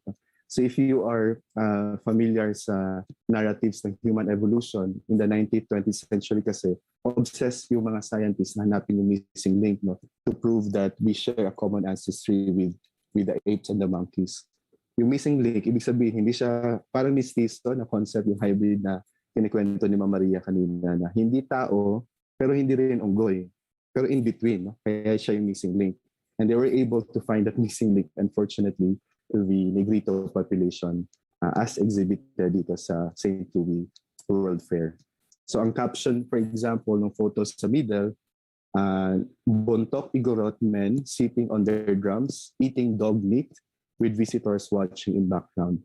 And dito sa exhibit na to, may special fascination yung mga Americans sa dog meat eating, no? Yung kasi nga, of course, we know na sa Western culture, dogs are a man's best friend. No? So therefore, it's unimaginable for them. Why would you eat meat? The only reason you would eat meat is that you are savage, no? You are uncivilized.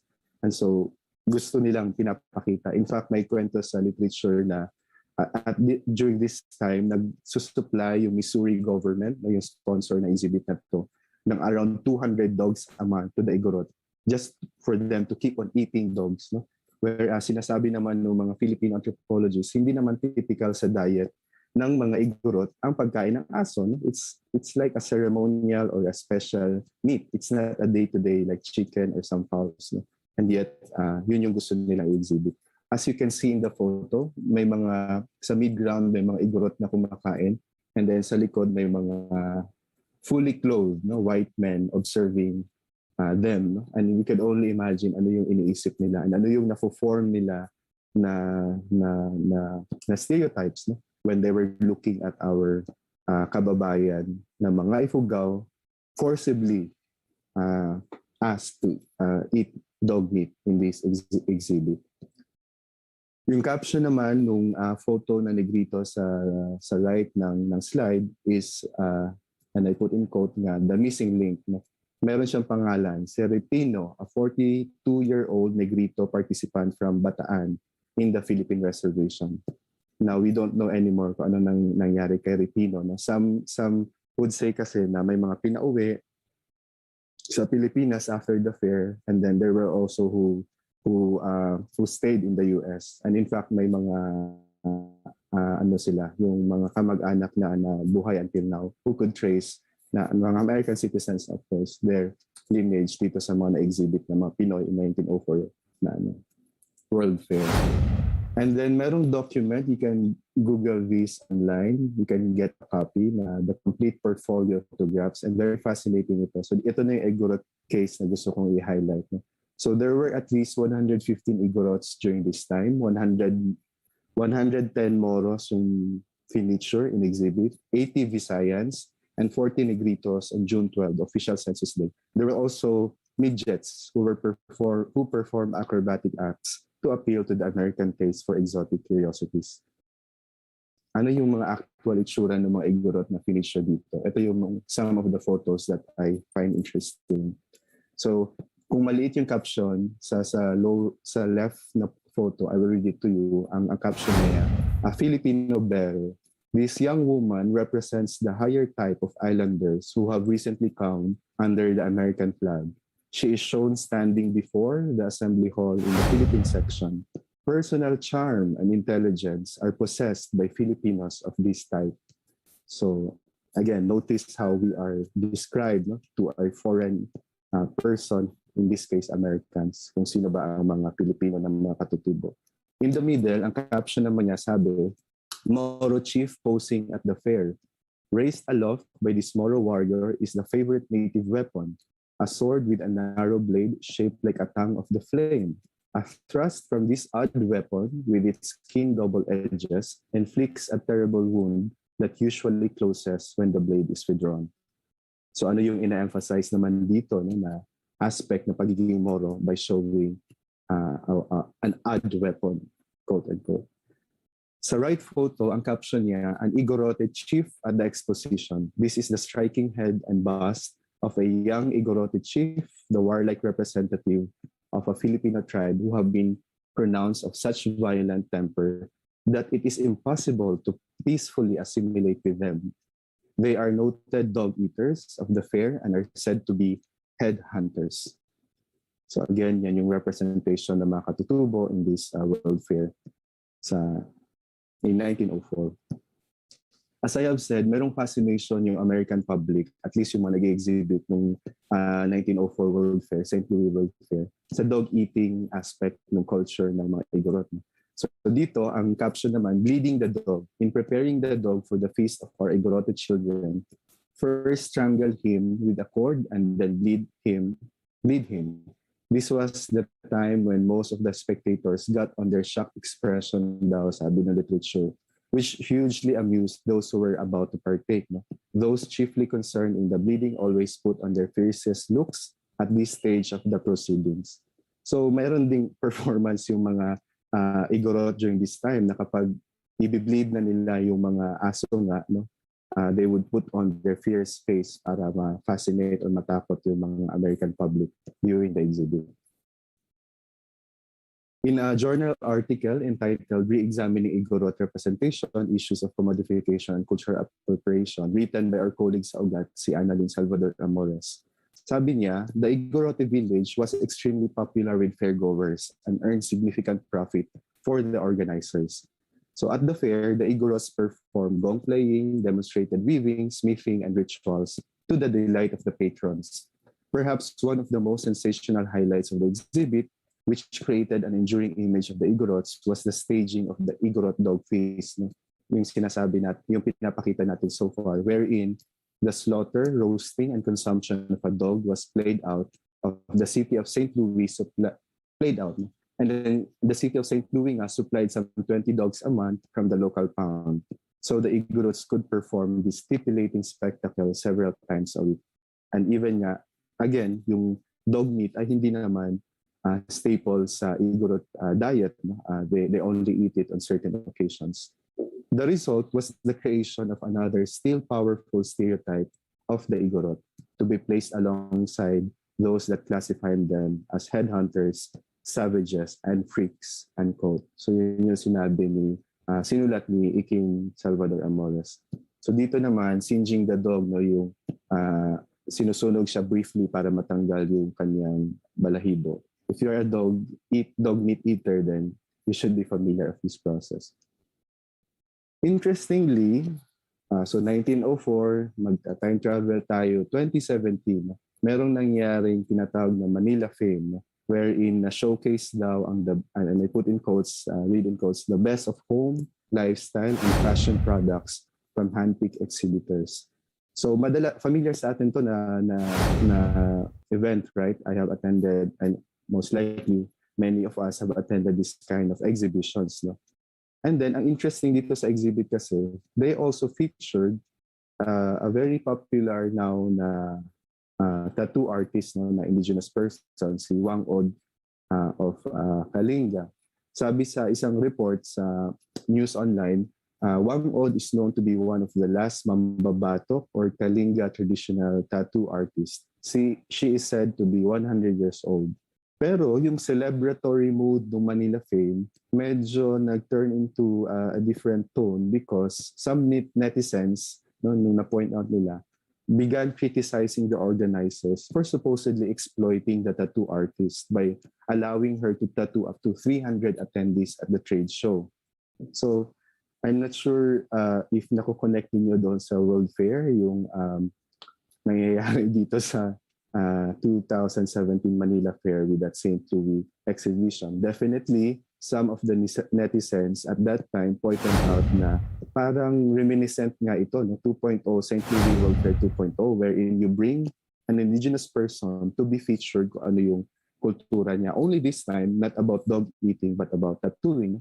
So some netizens criticized the event, saying it was not really intended to promote Kalinga's tattooing tradition, but only to earn money. No? The anger increased when a photo of the what seemed to be restless Wangud went viral. So merong apparently itong sa Facebook nakita ko lang na photo allegedly na isang forum, no? Tapos si Wangud nasa gitna, natutulog na, no? So most likely napagod dahil sa dami ng nilagyan niya ng tattoo for that exhibition.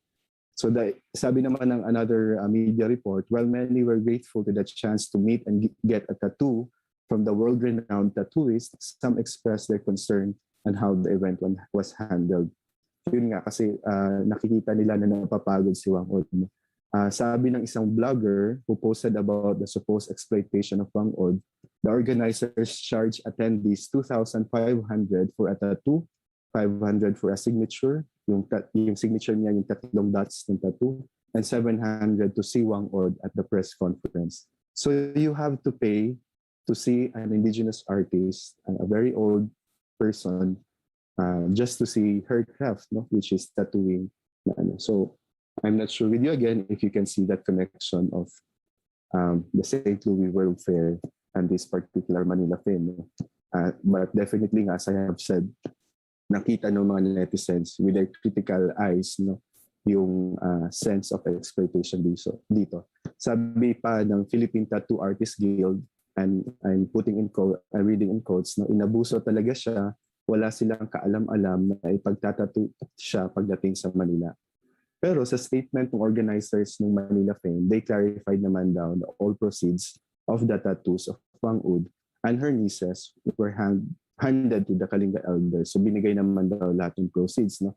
Although that's not the point, sabi naman ng ibang mga netizens. It's not about the money, but the very idea that you're exploiting her by exhibiting her, no? Para siyang, again, live exhibit of a person, indigenous person, with her craft. Tapos, the same article na nabanggit ko kanina, written by Iking Salvador Amores, tinanong niya, when indigenous peoples perform their primitiveness in cities or in diaspora, particularly itong si Wang Od, does it also undermine their authenticity? So in a sense, it also asks us, no, na kapag ba nag-perform yung isang indigenous person because of the experience of other indigenous Filipinos in the past, in particular sa St. Louis World Fair, nawawala ba yung pagiging indigenous person nila just because they sort of commodified their culture. All right, so yan yung case ng representation. Again, just to give you an idea of how indigenous Filipinos were portrayed in the specific case of the Igorot in the 1904 St. Louis World Fair. Ngayon naman, try nating tanungin kung ano ba yung decolonization in the first place, no? Because this has become the buzzword. And in fact, this is our theme, no, sa UGAT conference natin this year, na ang organizer natin is no other than Dr. Joe, or conference convener, Dr. Joe Tondo. No?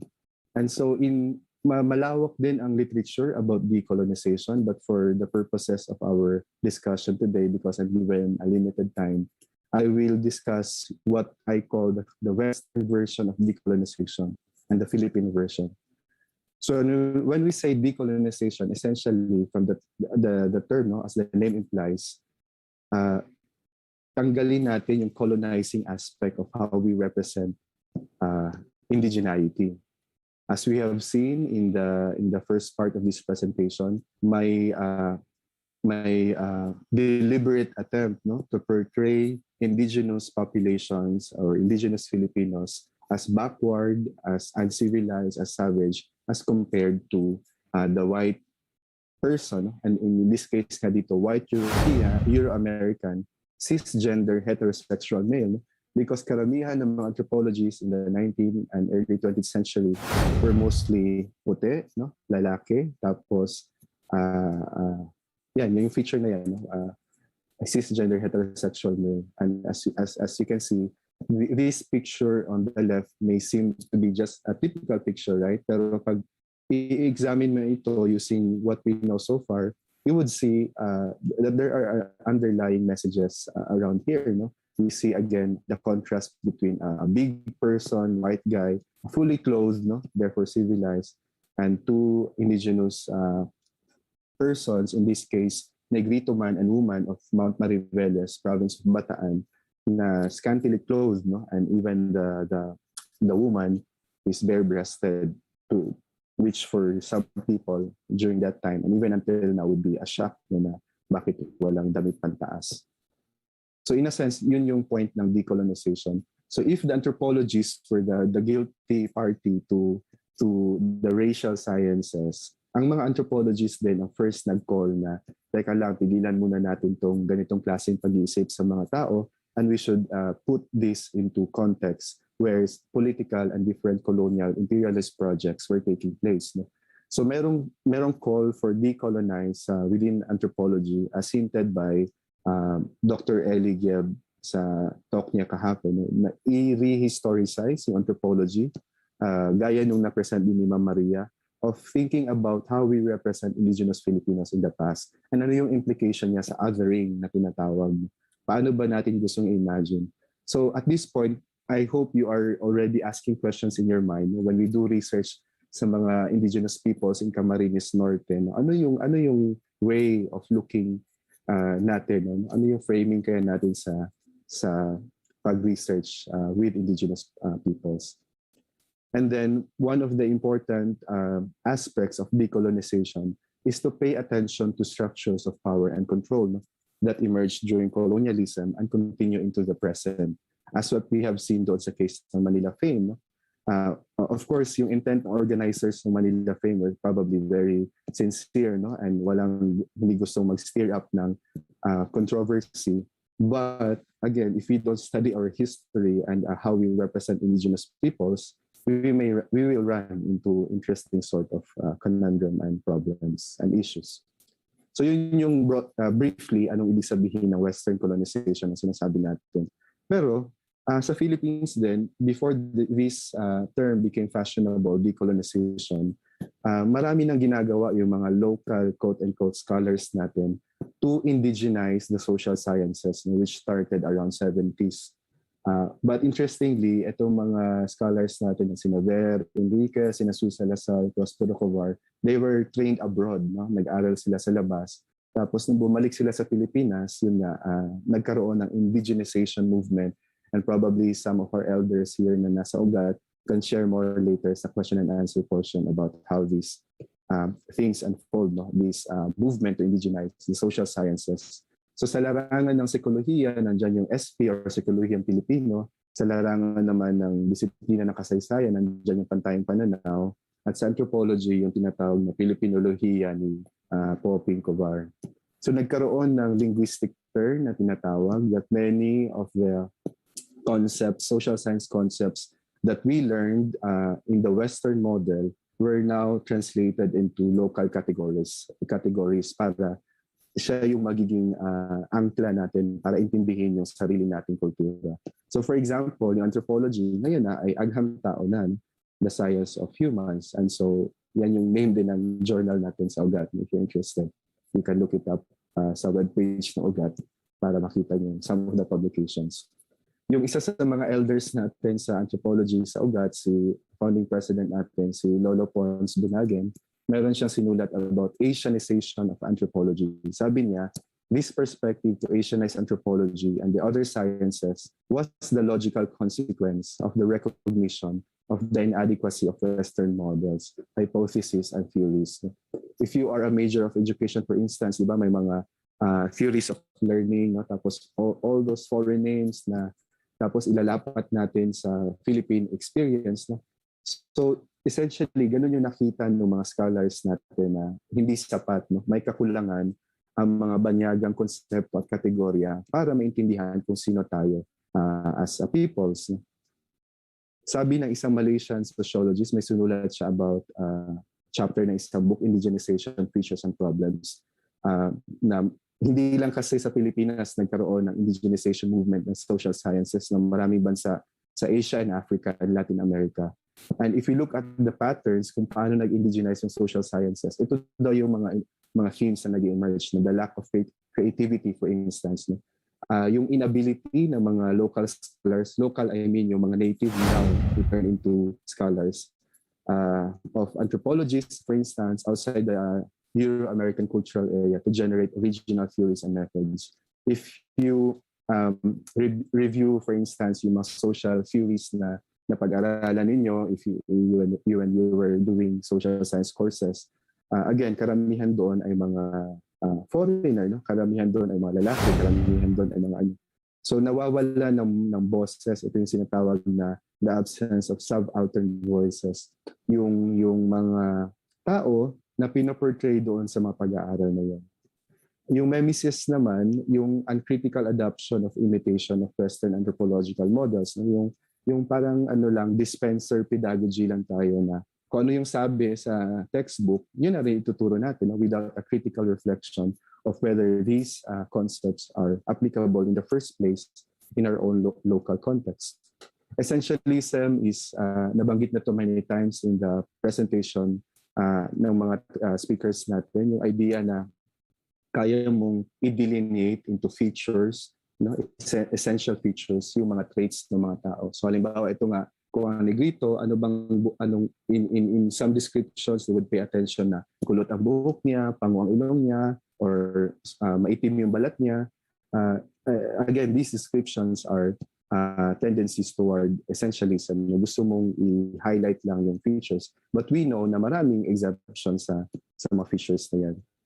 And then, as pointed out by Ma'am Maria, yung alignment with the state na karamihan ng mga teoryang ito at yung mga anthropologists, in fact, no, yung nabanggit na mga David Burrows, yung head ng BNCP, they were all part of the colonial administration of the Americans, no, which helped us imagine the other, the Philippine. So halimbawa yung isa sa mga lolo natin sa anthropology sa Philippines, si Henry Otley Beyer, part yun ng ganitong klaseng agenda of understanding our peoples in terms of the point of view na estado.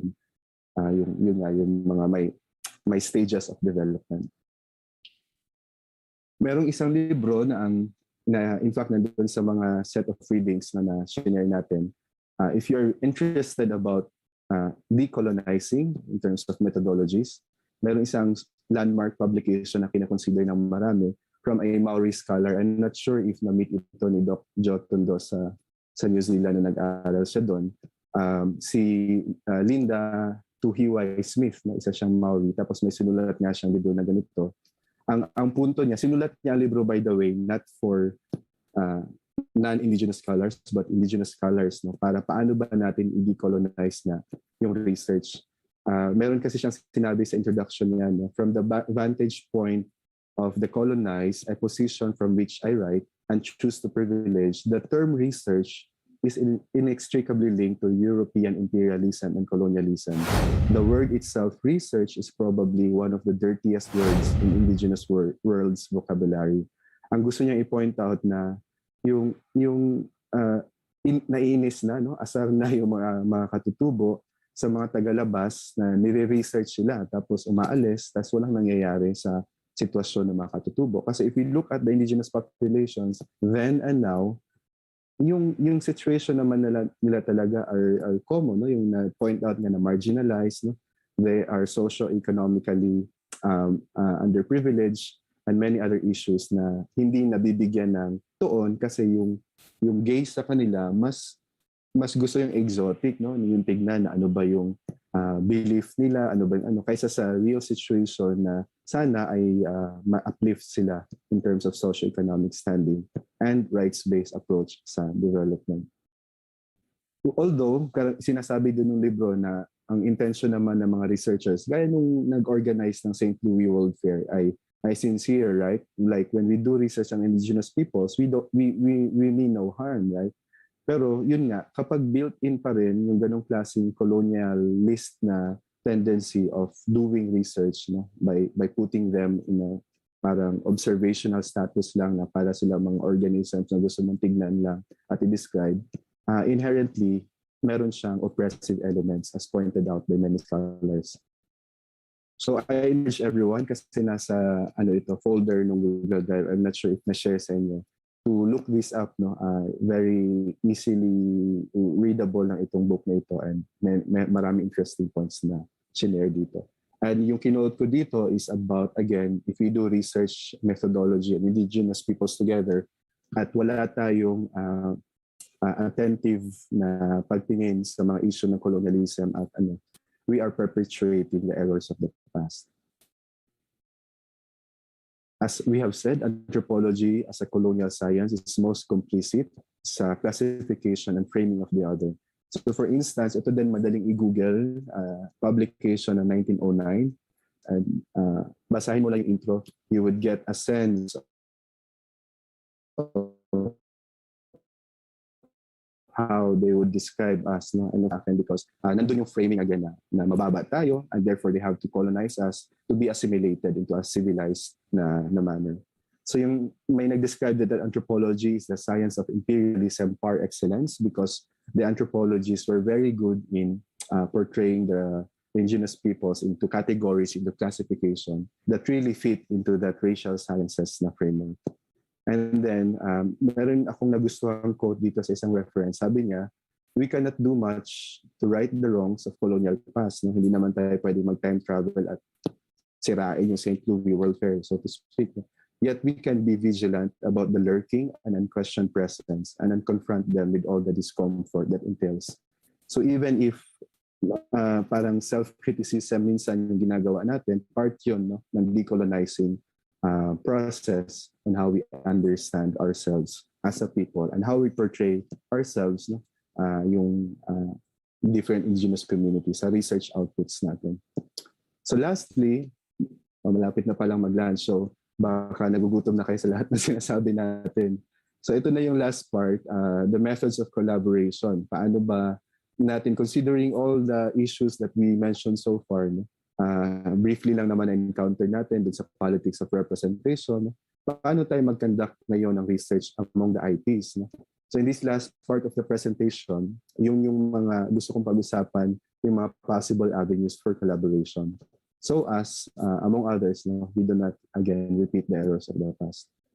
In the same book, yung Decolonizing Methodologies ni Linda Tuhiwai Smith, meron siyang The Indigenous Research Agenda. So again, I invite you to look it up. Isang chapter siya, 3 succeeding chapters na explain niya kung ano yung posibleng maging Indigenous Research Agenda. At nasa gitna, if you will notice, yung term na self-determination, which is again, nabanggit na ni Ma'am Maria, we have nationally legislated through our IPRA, no, yung Indigenous Peoples' Rights Act natin. So part naman kasi yung social movement ng rights ng Indigenous Filipinos, yung global na social movement. So yung language ng self-determination is not exclusive to us. Ang tanong ni Linda Tuhiwai Smith, no, and ito kaya naka-quote siya, sabi niya, what happens to research when the research become the researchers? No? Have we considered that na yung mga Indigenous peoples, hindi na sila subject of research, but they are the researchers themselves, no, trying to understand who they are. May mga discussion sa libro about ethical research protocols, may discussion about how to do community research, may discussion about training Indigenous researchers, may discussion about insider-outsider research, etc. So I invite again everyone to look at this book if you want to go into the details of researching with Indigenous peoples na direction. Ito din, nabanggit na ni Ma'am Maria kanina, no, kung ano yung Indigenous Peoples agenda. Hindi na tayo kailangang tumingin pa sa libro ni Linda Tuhiwai Smith kasi meron tayong, in the Southeast Asian region, as far as I know, we are the only country, the Philippines, that has nationally legislated, again, the rights of the indigenous population. Sa ibang bansa like Thailand, other Southeast Asian countries na marami indigenous peoples, Malaysia, I'm not sure if Daniel is here, but probably he can share later. They don't even recognize na meron silang indigenous population. Tayo, nasa batas natin. So nandyan na yung, kung gusto nating tignan, no, kung ano yung Indigenous Peoples Agenda, one could say na nandun yan sa batas. Ano bang sinasabi ng batas? The heart of it, again, is yung RSD na tinatawag, the right to self-determination. And collectively, yung 4 bundle of rights. So kung titignan nyo yung outline ng batas, yung rights to ancestral domain, rights to self-governance and empowerment, social justice and human rights, and cultural integrity. Yan yung sinasabing 4 bundles of rights na nandun sa IPRA. Now, in relation to research, meron akong gustong dalawang i-highlight na mga administrative orders, no, ng NCIP. The NCIP, again, is the government body created by this law para i-make sure yung implementation ng batas. Pero as Dr. Mga has pointed out, are they even competent to do so? No? Are they really for the interest of indigenous peoples? well, that's another topic na we can spend an entire week even just to discuss that question. Pero may kinalaman sa research, itong gusto kong lang bigyan ng pansin kasi marami sa mga research right now, ito yung nagiging, sabi nga ni Ma'am Maria, diba, prohibitive sila ng research kasi may mga NCIP order. And ang dami-daming case studies if you want to look it up online na nahihinder yung research process nila because of these bureaucratic na mga steps. Particularly if gusto mo mag-research about IKSP and kailangan mong kumuha ng free, prior, and informed consent. Sabi nga din ni Ma'am Maria, ang IPRA as critically assessed by many of our anthropologists, Filipino anthropologists, it has become a tool for state control, or some scholars would say na wholesale disenfranchisement siya. Kasi nga kung mining company ka dati, nung walang IPRA, marami kang kakausapin. Pero right now, punta ka na lang sa head ng tribal council nila at yun yung sinasabi nga na yung tribal leader, nagiging tribal dealer. But nonetheless, double-edged sword din siya. Meron tayong batas na supposedly magpo-protect at magpo-promote na interest ng mga katutubo. At the same time, it could also be used, unfortunately, against them. Nabanggit na din ito ni Ma'am Maria na may posibleng tignan yung Ancestral Domain Sustainable Development and Protection Plan. So ADS-DPP sa document na kung saan nandun yung mga broadly, anong gustong gawin ng mga katutubo. Kasi nga sabi din ni Ma'am Maria, responsibility ng mga katutubo natin ngayon na pangalagaan ng kanilang ancestral domain. So nire-require ng batas na ilagay nila doon. So kung saan man balak niyong gumawa ng katutubo, research ng mga katutubo, tignan nyo, baka meron silang ADS-DPP. Here in this photo, I have the privilege of participating yung ADS-DPP formulation ng mga dumagat sa may Nueva Ecija, Isabela boundary, if I remember correctly, ng 20, kailan ba ta? Basta pre-pandemic days to, ayan, wala pa kami mga mask. And then, kasi pinagawa ko ng manual of operations sa ADS-DPP, so I was able to participate in this. Outside, pwede rin natin tignan yung mga, as we have said, yung indigenous rights naman ay hindi localized sa atin, na part siya ng global social movement. So maraming mga bodies, international bodies na tumitingin sa paano ba gawin yung pag-intindi sa mga katutubo at paano i-frame yung research natin. So in particular, meron akong gusto i-highlight lang dito, it's a document that is available online, Local Knowledge and Global Goals. And if you will see the table of contents, marami diyang nakalagay na paano siya gawin when you look at indigenous knowledge for sustainability. Kasi ang dami na ngayon ng mga sciences na part talaga, built-in sa research nila yung indigenous knowledge, like climate science. When you go to Canada, there are climate stations na ang nag-run ay mga Nunavut or mga indigenous peoples in Canada and other places. So hindi na again, parang pasay na, hindi parang talagang pasay na yung mode of research na yung mga katutubo ay subjects lang, na para silang ino-observe sa kanilang community. They are very much active as participants in the research and even framers. And marami rin indigenous scholars, by the way, even here in our country. Sa usapin naman ng karapatan, pwede nyo tignan itong International Work Group for Indigenous Affairs or IWGIA. So this is their Facebook page and you can look it up easily sa Facebook, and marami silang resources sa usapin ng mga katutubo. So for example, meron silang nilalabas annually na Indigenous World, so meron available na yung 2021 para alam din natin yung ano ba yung state of affairs ng mga katutubo across different countries all throughout the globe.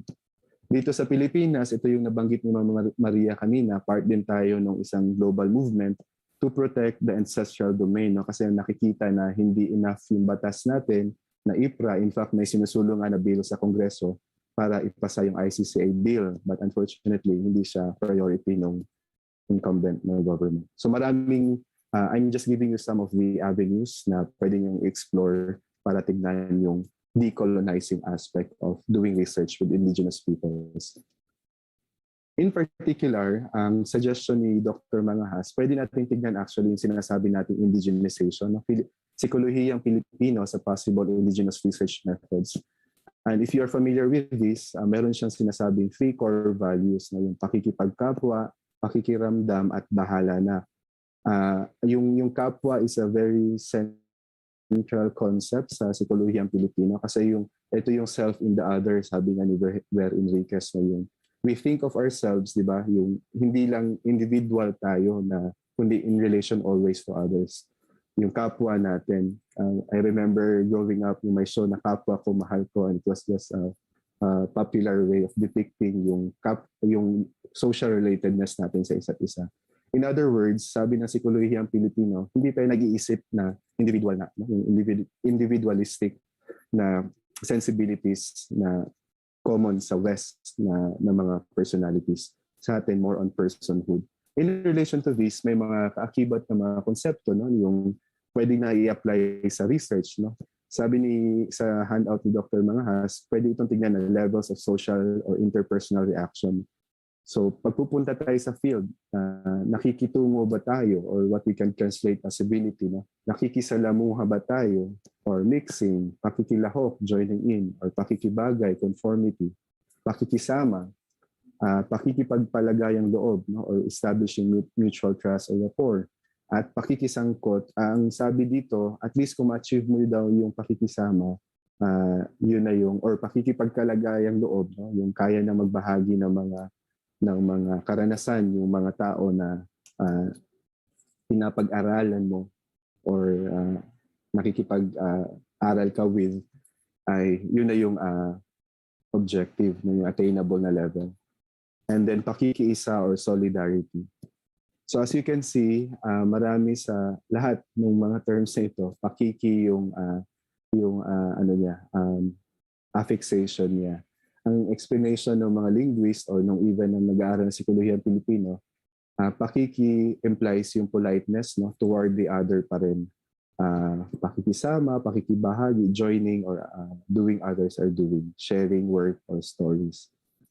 Again, lahat ng ito manifestation na tayong mga Pilipino, yung sinasabi nga ng mga early scholars ng Philippine Studies, diba, yung SIR, smooth interpersonal relations. We would rather keep our disgruntlement sa sarili natin kaysa sabihin na, oy, hindi ko gusto yung sinasabi mo. Mas gusto natin na sarilinin na lang kasi we don't want to offend easily our kapwa. Kasi nga, always relational yung pakikitungo natin sa iba.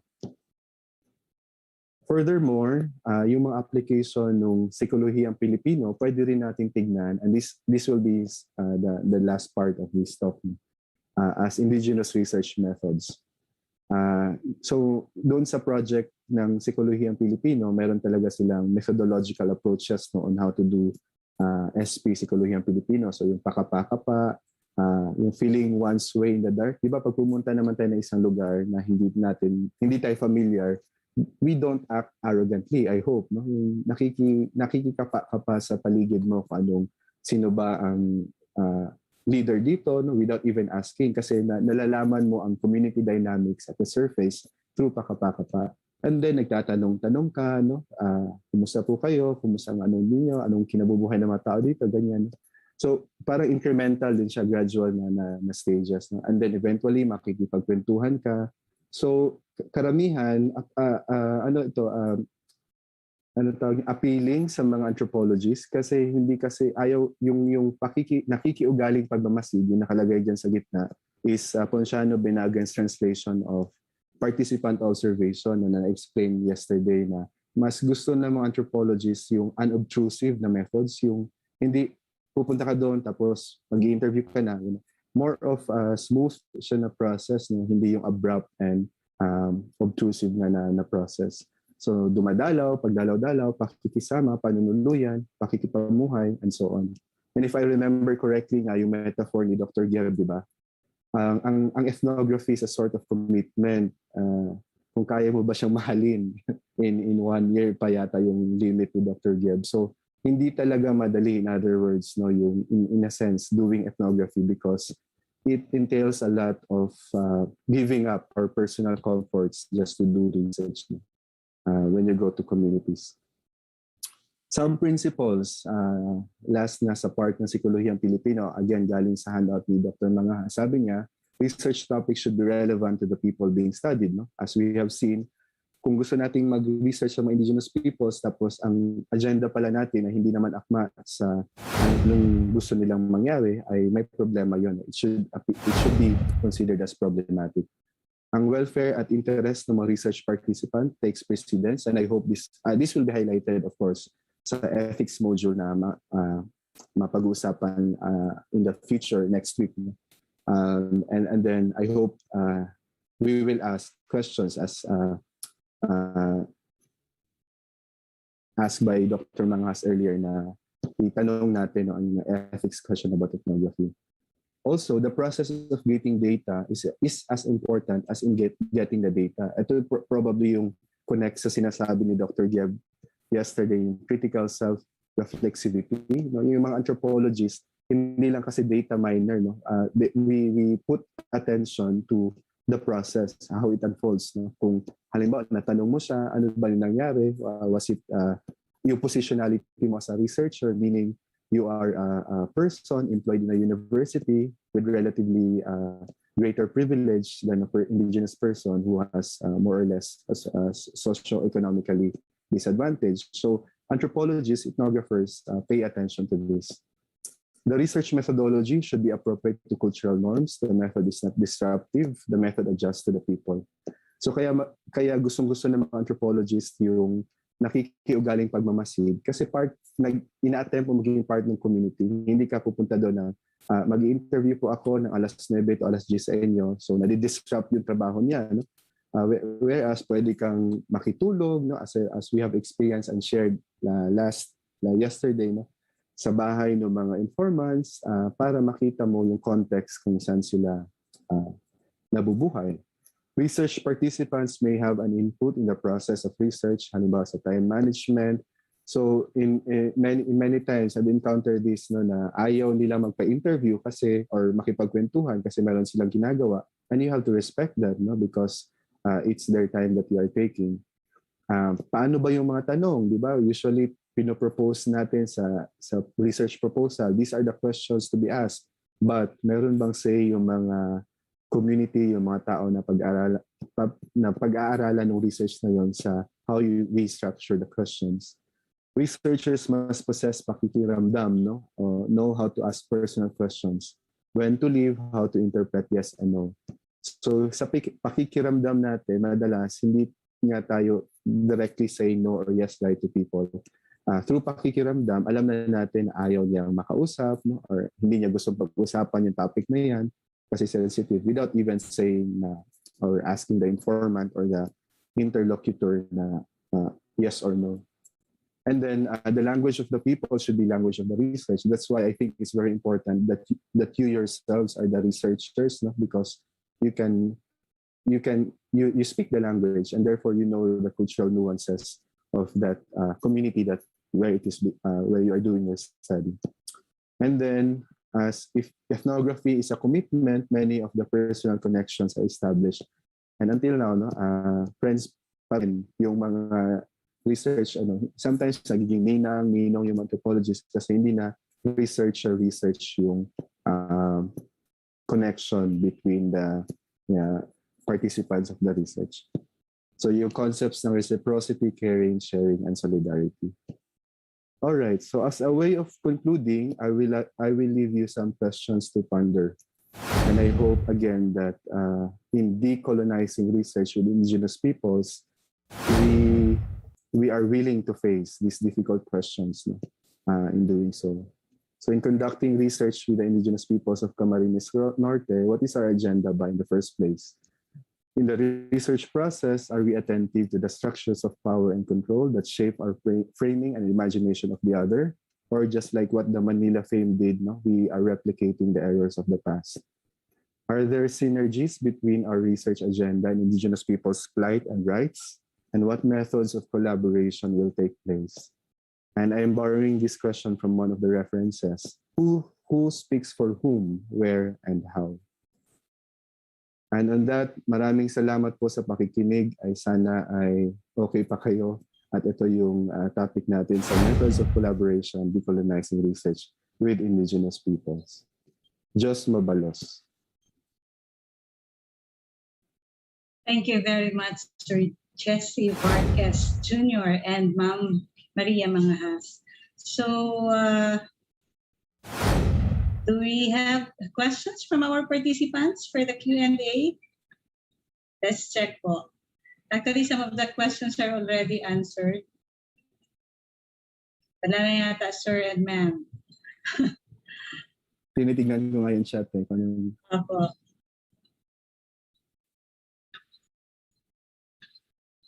Well, puro pala sir ito comment sa Bravo and alright. So, that's it. Thank you very much again to our resource speakers on Indigenous people of the Philippines, Sir Jesse Vargas Jr. and Dr. Maria Mangahas.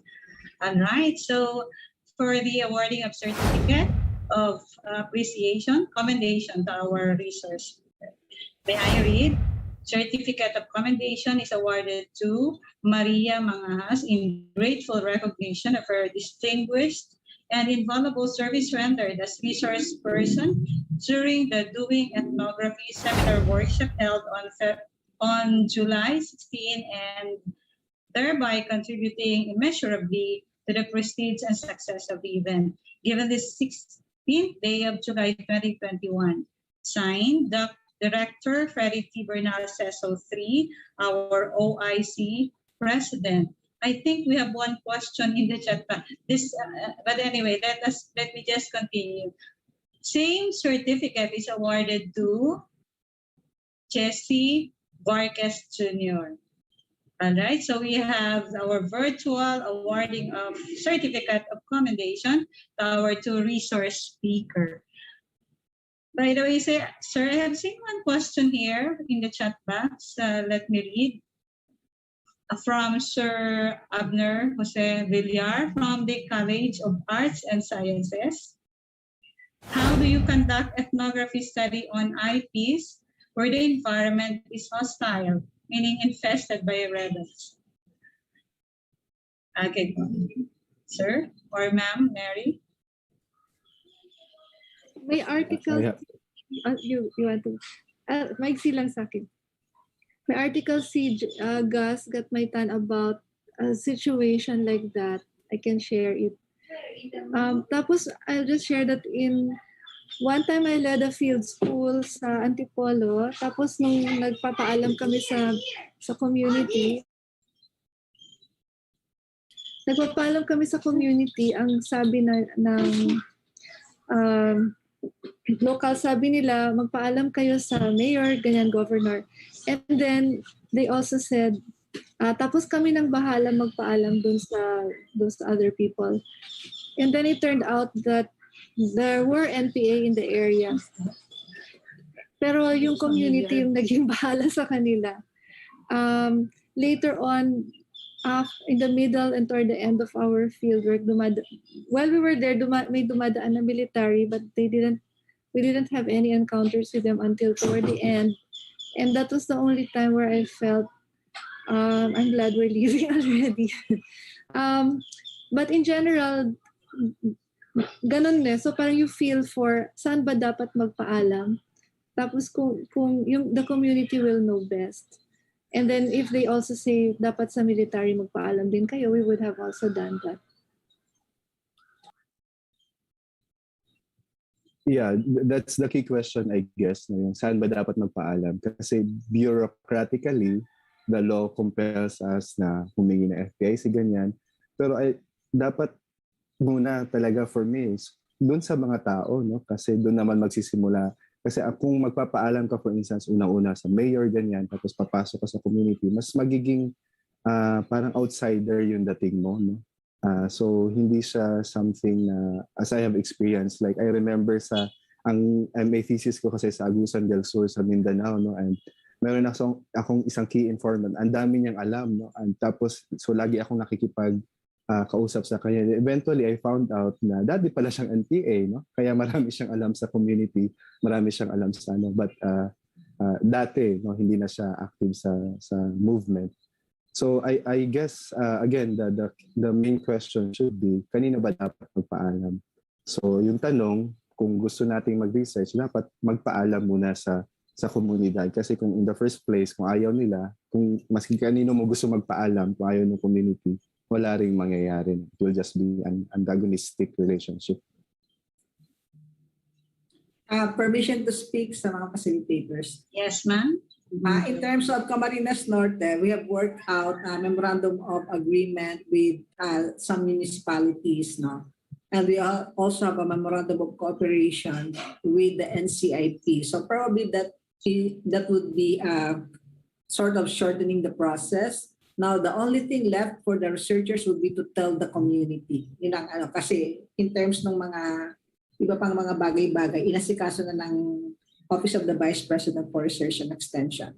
So what would happen would be for the researchers to signify their interest to do research in some communities and get the permission of the IPs in those communities. Yes, ma'am. Thank you po. And then we have another one question, sir and ma'am, from Dr. Jocelyn Trinidad of the College of Arts and Sciences. In terms of education and capability building, can we give an example po of sustainable projects implemented derived from research findings or recommendations which had an impact to an IP community?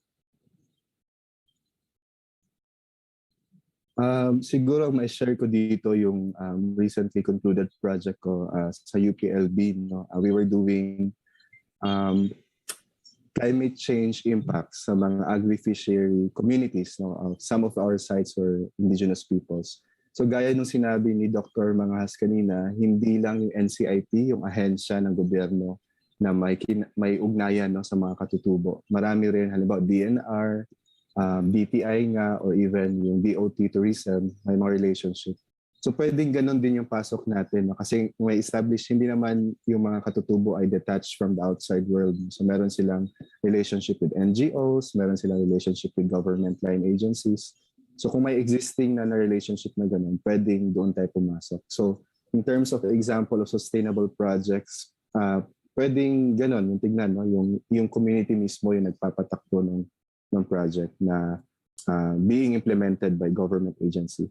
As we know, projects are largely dependent on resources, ibig sabihin pera. So nagiging sustainable madalas kapag merong funding na available. So saan ba usually galing ang pera? Madalas, in my experience, sa mga government institutions that I mentioned, including some foreign aid, yung mga development work. Baka yung ibang participant may ma-share. Okay, thank you very much, Sir Jesse. So may I request everyone to please turn on your video for documentation, please, before we end the morning session. Ma'am Grace, may announcement Yes, ako po. after the Yes, may announcement ako before the photo documentation. Thank you. Okay. So let's have a picture. Everyone, please turn on your video. Three shots. Okay, 1, 2, 3. Next po, 1, 2, 3. And the last one, 1, 2, 3. Thank you. Ma'am Jo? Solo. Nakamute pa, Ma'am Jo. Kamute. Okay, sorry. I keep on forgetting to turn on the mic. For this afternoon, bad news, there will be power interruption in Daet and some municipalities in Camarines Norte. But not to worry. The emergency power will be turned on at CNSC. Na-notify na yung ating administrator, and there will be emergency power provided. The second one would be, we will be posting a link for the Google Forms for visual ethnography. Please fill it out para mas maganda yung magiging discussion ng visual ethnography kasi marami mga tanong sila. You will be providing information in terms of your interest sa visual ethnography. The link will be provided in the chat, and as well as I will probably ask Amiyong to give me the link and I will post it sa GC naman ng mga participants. Any other questions you may have, please put it in the chat box and in the GC of participants. Now, for this afternoon session, You have been grouped as per the request of the facilitators. There will be 9 groupings. Unfortunately, for some, they did not select any group. So we put them in some groups needing participants. So marami kasing pumunta doon sa isang group. Siguro dahil maikli yung readings. Joke. Trabaho ko rin po kasi ito nung estudyante ako. Doon ako sa pinakamadali. So yung mga groups, yung mga hindi po nag-select, okay, nilagay namin doon sa grupo na kakunti yung nag-select. And I hope it will be a worthwhile discussion this afternoon. We remain very enthusiastic. And by the way, for those for the UGAT members who have missed the sessions yesterday morning and afternoon, we will be providing the link to UGAT of the recorded Zoom links sa ating session yesterday. And today is also being recorded, so it will also be provided to UGAT for posting sa ating website. Any other question, please let me know. Thank you very much. Maria and Jessie, very, very deeply grateful. Ano po si Jessie kasi Maria, sikat na sikat yan sa mga anthropologists. You know why? Maria is the editor-in-chief of the UGAT Journal and Jessie is the executive director. Kahit na anong problema ng UGAT, itanong mo kay Jessie, alam niya kung paano sagutin. So these two are very, very popular among the anthropologists of the Philippines. Thank you very much, Maria and Jessie. Grateful for your contribution. Thank you po. Salamat. Maraming salamat. Once again, thank you very much, Ma'am Maria and Sir Jessie, and of course to everyone, our participants, and to all UGAT members. See you all again later this afternoon at 1 p.m. We'll start at 1 p.m. Bye. Happy lunchtime, everyone.